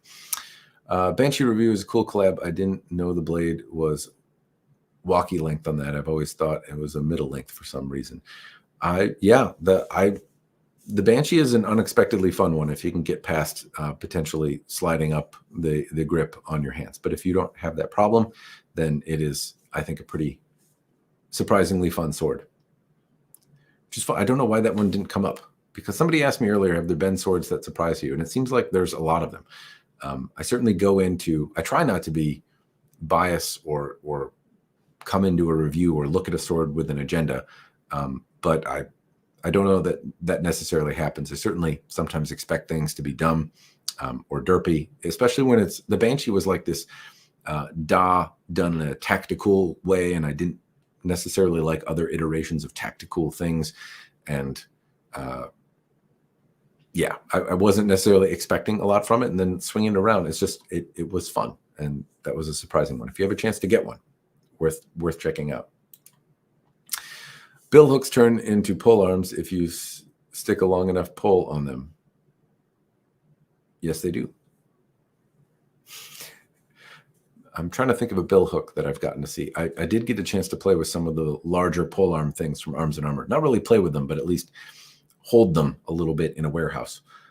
They have a lot of different kinds of pole arms that are kind of cool. And I don't know if a bill hook was on one of them. I think they had this weird pole axe. I think it was a bill hook. For some reason, it's coming to mind. But anyway, I think they're neat. I missed my chance to buy one a long time ago, too. Collab people for repairs and skill sets. Yes, that sounds like a good idea. I think it would be. Getting it on camera is a tough thing. But have you watched any of Skall's testing? If yes, you have very notably different results from a product. I don't know that we've tested necessarily the same product. So I don't know that there's been an abusive test that he's done that I have also done where we've even evaluated the same thing, frankly. I'm not sure. I'm not sure if we have overlap in that way. It'd be fun to collab with them and smash two of the same thing. I wonder if we could get a vendor to send us two of the same thing, then go smash it and see if we could get different results. That would be kind of fun. But I don't know where we have overlap. Generally speaking, though, we have very similar methods, and there's certainly opportunity for variety. Generally speaking, though, we have more or less, I think, similar results on things. At least I'm not sure. I'm not sure. Maybe there's a fan out there that knows the catalog of both of us and can speak to where we've gotten very different results. I'm trying to think, because I think he's talked about Ronin Katana stuff. I don't know that he did much, that we had an order of magnitude different results in the things we talked about. I know he's tested stuff from Lance Connect Emporium as well. He might have pushed it, given that the Lance Connect Emporium stuff that I was testing at the time was not my own. But yeah, I don't think so. I don't think so.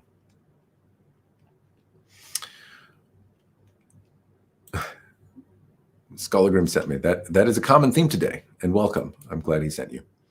Do you have a favorite sword type? I do. It'd probably be the katana. But in fairness, it's not that I think they're magical or can cut through tanks, or that I don't even acknowledge that they often get a little bit more hype than they deserve. I just studied Japanese style swordsmanship, and I've liked Japanese style swords since I was a kiddo. I've liked any sword since I was a kid, but I've devoted a lot of time and energy into learning about them. Still have a long way to go, granted, but I suppose that would be my favorite sword type. Doesn't mean that I don't like anything sharp and shiny, though. Just because they get maybe more attention from me doesn't mean I don't appreciate a long sword, or that I think the katana is the best.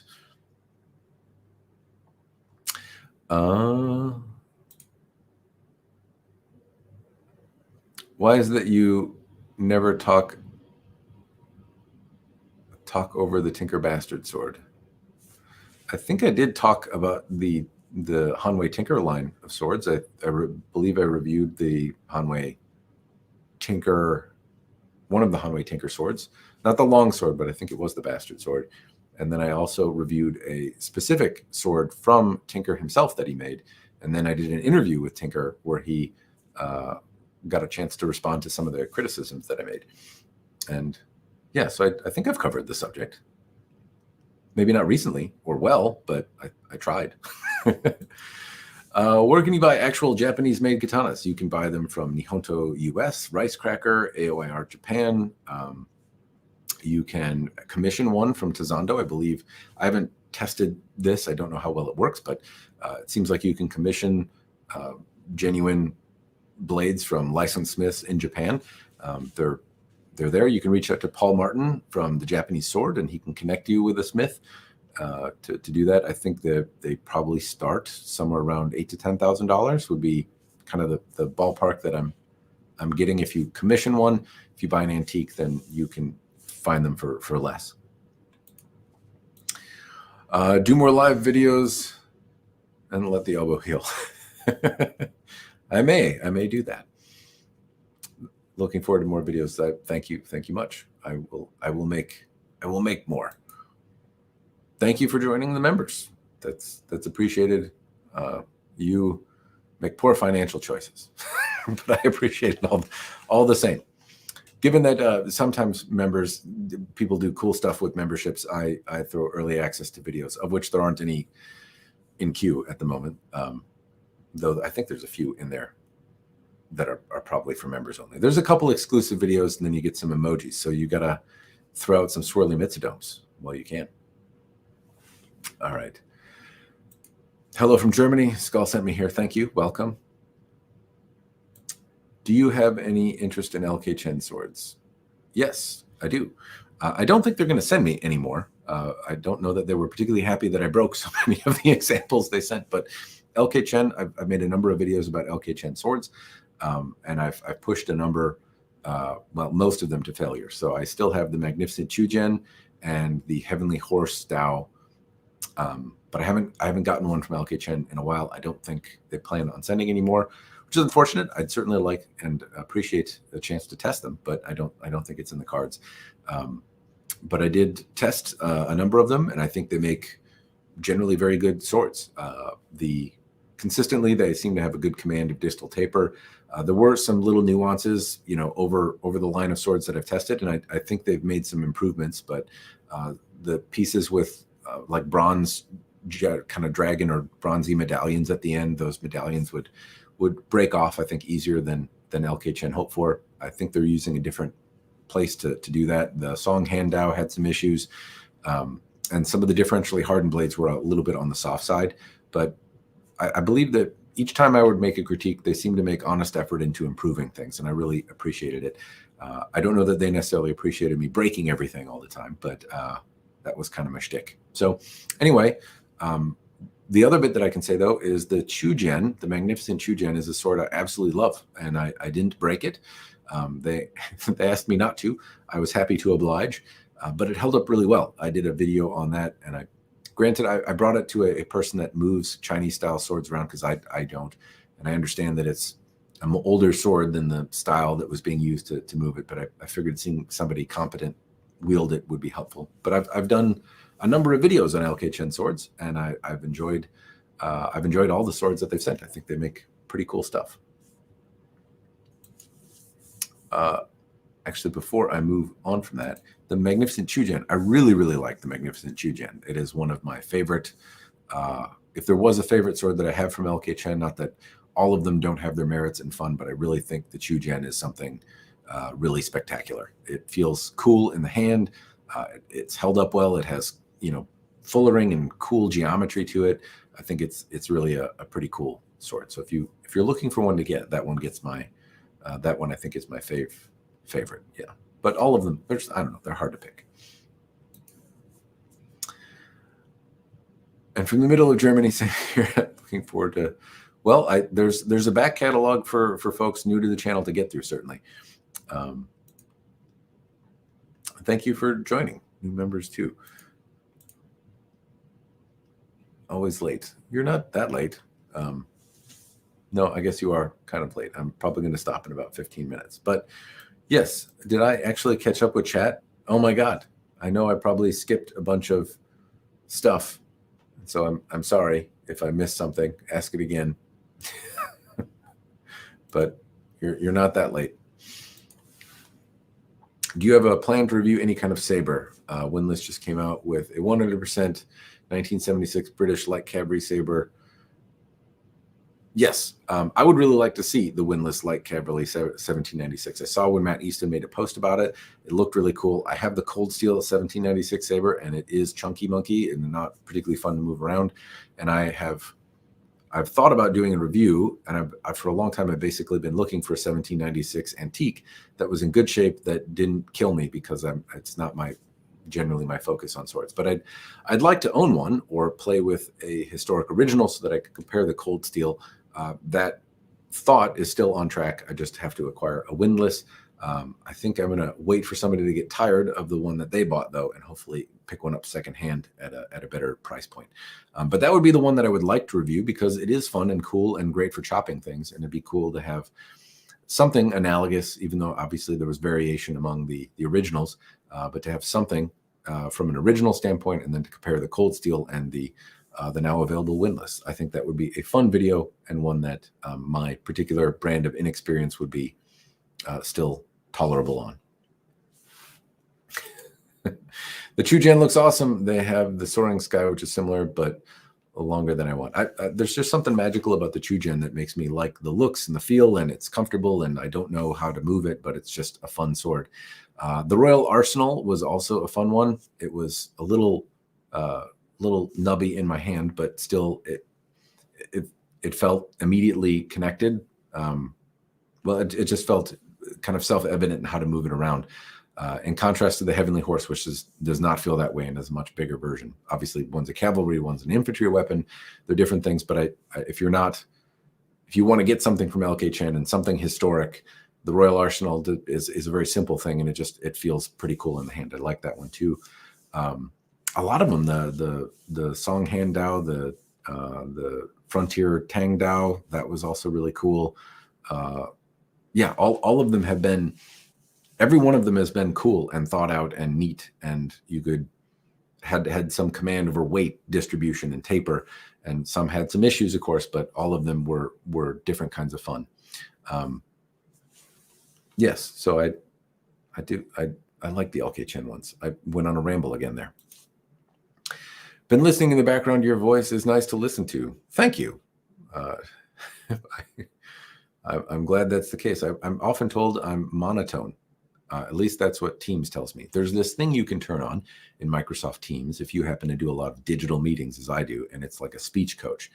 And it's I don't know how long it's been there, but somebody turned me on to it. And if you turn it on, then it like tells you in the moment if you're talking too fast, which I probably do. This live software could probably use that. It also tells you when you're monotone, and I get the monotone flag all the time. So I'm glad it's good. It could do an ASMR video or something like that. Start at the beginning, 1-7. What? Yes. Okay.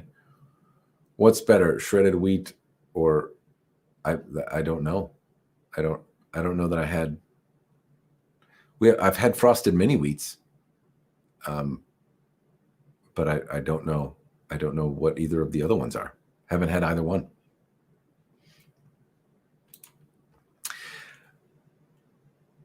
Hand orange covering. What? I'm getting lost. They also have a crossbowman Dao, which is very similar to an oak katana. I really want. There's a lot of really cool stuff. I like the Meow Dao that they put out. I like Sang Meow Dao.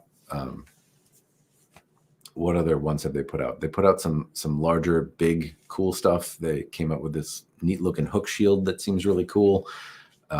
There's what else have they come out with that I've thought was really cool? The big katana looking ones, obviously, those are really neat. They have a pole arm as well that is Sifu Cuddle has done some chats about, but I think it looks really cool. There's a bunch of really cool stuff that they've got, just odd, underrepresented, neat stuff. Thanks, Matt. I always watch them after I always watch them after. Also, is Murimasa Katana any good? I know Samurai Bird has a few. I don't know. I haven't had one. And it's tough for me to say without any kind of firsthand experience, but it seems like some people have enjoyed them and think they make good stuff. I don't have any firsthand experience, so it's tough to comment. The easy way is when you want to stream, just upload a 10-second video saying, I'm going to stream in X hours. Even if it's 1 hour earlier, it still works. We have notifications on. That is a good idea. I should probably do something like that. I'm sure it's nice to have notifications on when people are doing stuff. Every now and again, I plan a stream and then I schedule it. And so I put it out there. And so YouTube notifies things better. This time, though, I figured I have an hour now, or a little more than an hour, maybe 2 hours. Obviously, I had 2 hours because it's been about 2 hours. Kids going down for a nap, I can sit down and do this right now. So, but those are excuses. Notification would be good. Skall didn't tell me that he was going to put out a blockbuster video and blow up my YouTube channel, though. I'm not concerned. I'm very grateful he did. There wasn't as many of the older dudes I'm used to seeing. That means Matt needs to do another live soon. As many older dudes? You've got 2 hours of old dude in front of you. What do you mean? Any recommendations on Warhammer that can withstand good abuse? Looking forward to pursuing your videos. I haven't had many Warhammers. The one that I did have, or the examples that I've had have been from Winless, and I don't know that they're fantastic. One Warhammer had languets that were fitted on properly. The other wasn't. I think they can be a little bit hit or miss. I want to say that Todd's Workshop makes maces, and I believe Arms and Armor also makes some Warhammers, and I would say they do a pretty solid job. I've been generally happy with the examples that I've gotten from Arms and Armor. They're just really rare for me to pick up, given that I buy most stuff secondhand. But they seem to have a good handle on the historic pieces and how heavy is too heavy.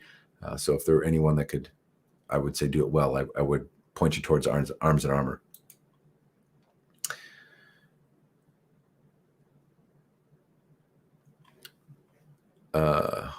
Steel Forged and Fire, Kane Chen, and a few other blokes I'm not remembering the names of. Oh, yeah, well, Joe changed his name to from Steel Forged and Fire Sword and Knife. He changed it to JS Bladecraft. So he wasn't here earlier.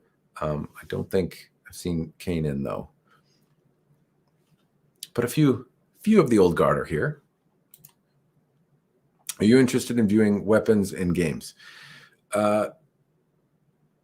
We'll see. Generally speaking, no. And that's because I think other people talk about it, but more or less, I think other people have more knowledge about history. My skill set tends to be pretty good at showing with a camera detailed images of a particular thing and hopefully making some coherent babbles about them. In games, though, a lot of people are contrasting moving and accuracy and history. And while I don't doubt my ability to inanely babble about it as well, I don't know if it's useful. There's other people I think that make that content better. There are sometimes I do play games, though. I'm a nerd, and so maybe when Baldur's Gate 3 comes out, I can inanely babble about some of the weapons that they put in it. The Han Sha polearms look really great. They do. So Skallagrim, I think if your live count is accurate, has bumped. What's that? I don't remember what I was prior, but it's at least 1,000 people. Which is a pretty large pretty large subscriber jump. At least several hundred, but I want to say the number was 25, 6, maybe 7. I don't think it was over 27,000. So I think it's at least 1,000, probably more than that, maybe 2,000 or 3,000 already. I should have a better handle on where I am with YouTube stuff, but that's a substantial jump in a day. The moment Skall shut it out, I subscribed. I think you are on a train of people that are subscribing. So much appreciated. There's a great, let's make a video about sword friends and sword reviewers that maybe are unaware of. That's I think what this video has partially become. But yes, I can certainly do that. I think it might be more fun just to have them all on StreamYard, pop in and start talking, and then do a babble session with all of the other sword creators out there that make content that don't necessarily, that fly under the radar, like even more than I do. There's a whole lot of good dudes with Facebook pages and YouTube channels. Yeah, I miss a lot on the Facebook side of things. I know there's plenty of folks on YouTube though. And for what it's worth, for reiterating for the people that are here and haven't seen it, Alientude, Kyle there, he does it. He was in earlier. Chen is another, he isn't here, but another creator that makes good sword reviews. JS Bladecraft, he does it. Not sword related, but still among the community of fun people. Choir Boys Cutlery, I've talked to him on many occasions. That's Old Scab. Doesn't do a lot of swords, but you might be able to make him do some. Well, you can't make him do anything, but he might if you ask him. Unsheathed sword reviews. That's another one. I'm sure there's folks that I'm forgetting here. Samurai Bird he was in here earlier talking about stuff.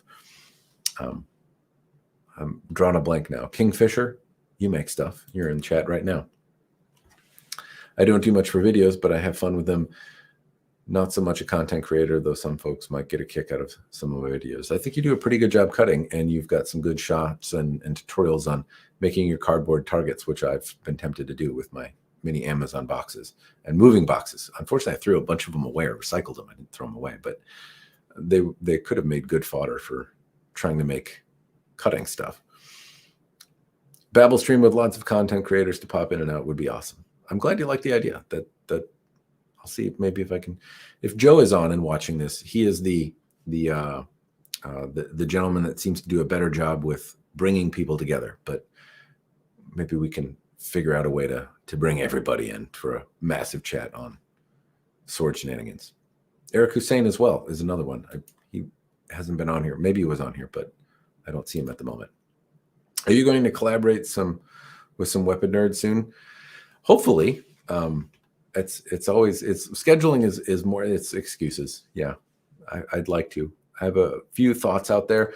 In terms of collaborations in the not too distant future, hopefully I have, as I mentioned, Josiah Boomershine, who does polish work. He can make swords. He's a jack of all trades when it comes to katana. So if you're looking for somebody to do work on it, he's a great guy to work with. But he might be able to hop on and do some chatting about polish work. Hopefully. I don't know if I talked to him about it. I probably should.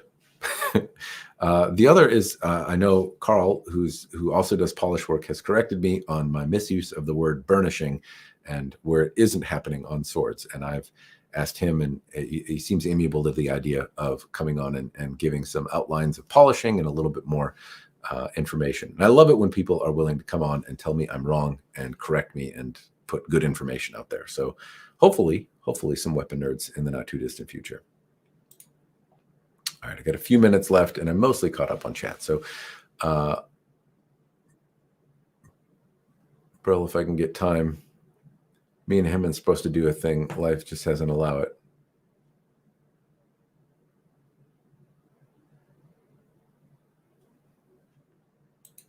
Samurai Bird is doing his own live stream right now. Well, why are you guys watching me? Check out Samurai Bird.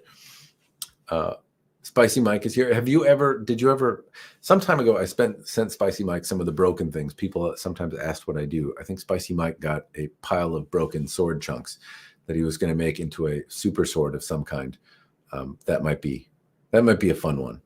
I'm not sure if you ever did anything with it. Watched a decent bit of your videos over the years. Glad your channel is getting some attention. Butter Ronan Jojo Pro after watching your video. Hopefully you're happy with it. It wasn't a terrible thing. I really like Samurai Bird for sword babbles. Eric Hussein for fun cutting. Real Swords is probably my favorite for bottle cutting. He's great. He is great. He makes us all look bad, but go check him out. Don't forget the time. Don't give us time you don't have to give. That is fair. I'm coming up on 2 hours, so I think I will cut it. I'm going to stop here. And after I answer William Wallace's question, after how much a good katana weight is in your opinion? Grams, please. I don't know the grams. I'd have to translate. But generally, the middle of the road in terms of katana weight that I have is 2 pounds, 8 ounces. That generally tends to be the medium light side. Anything less than that tends to be on the light. Anything under 2 pounds is definitely in the lightweight category. 3 pounds is getting towards the heavier side for katana. And then they go up to 4.5 pounds sometimes for the really chunky, wonky ones. Anyway, that's the last question I'm going to answer. I'm going to stop now. I do want to say thanks, though, to Skall for shouting me out. Thank you to everyone who joined. Hopefully, this has been a fun introduction into the types of babbles that I put out on live stuff. People are looking for content recommendations. The destructive tests seem to garner a lot of attention, but sword reviews, I do those. Hopefully, you find them interesting. And thanks, everyone, for hopping on. I really appreciate it. I appreciate keeping busy and asking all the questions and the engagement. It's been fun. Hopefully, it was fun for you as well. Cheers, and thanks for watching.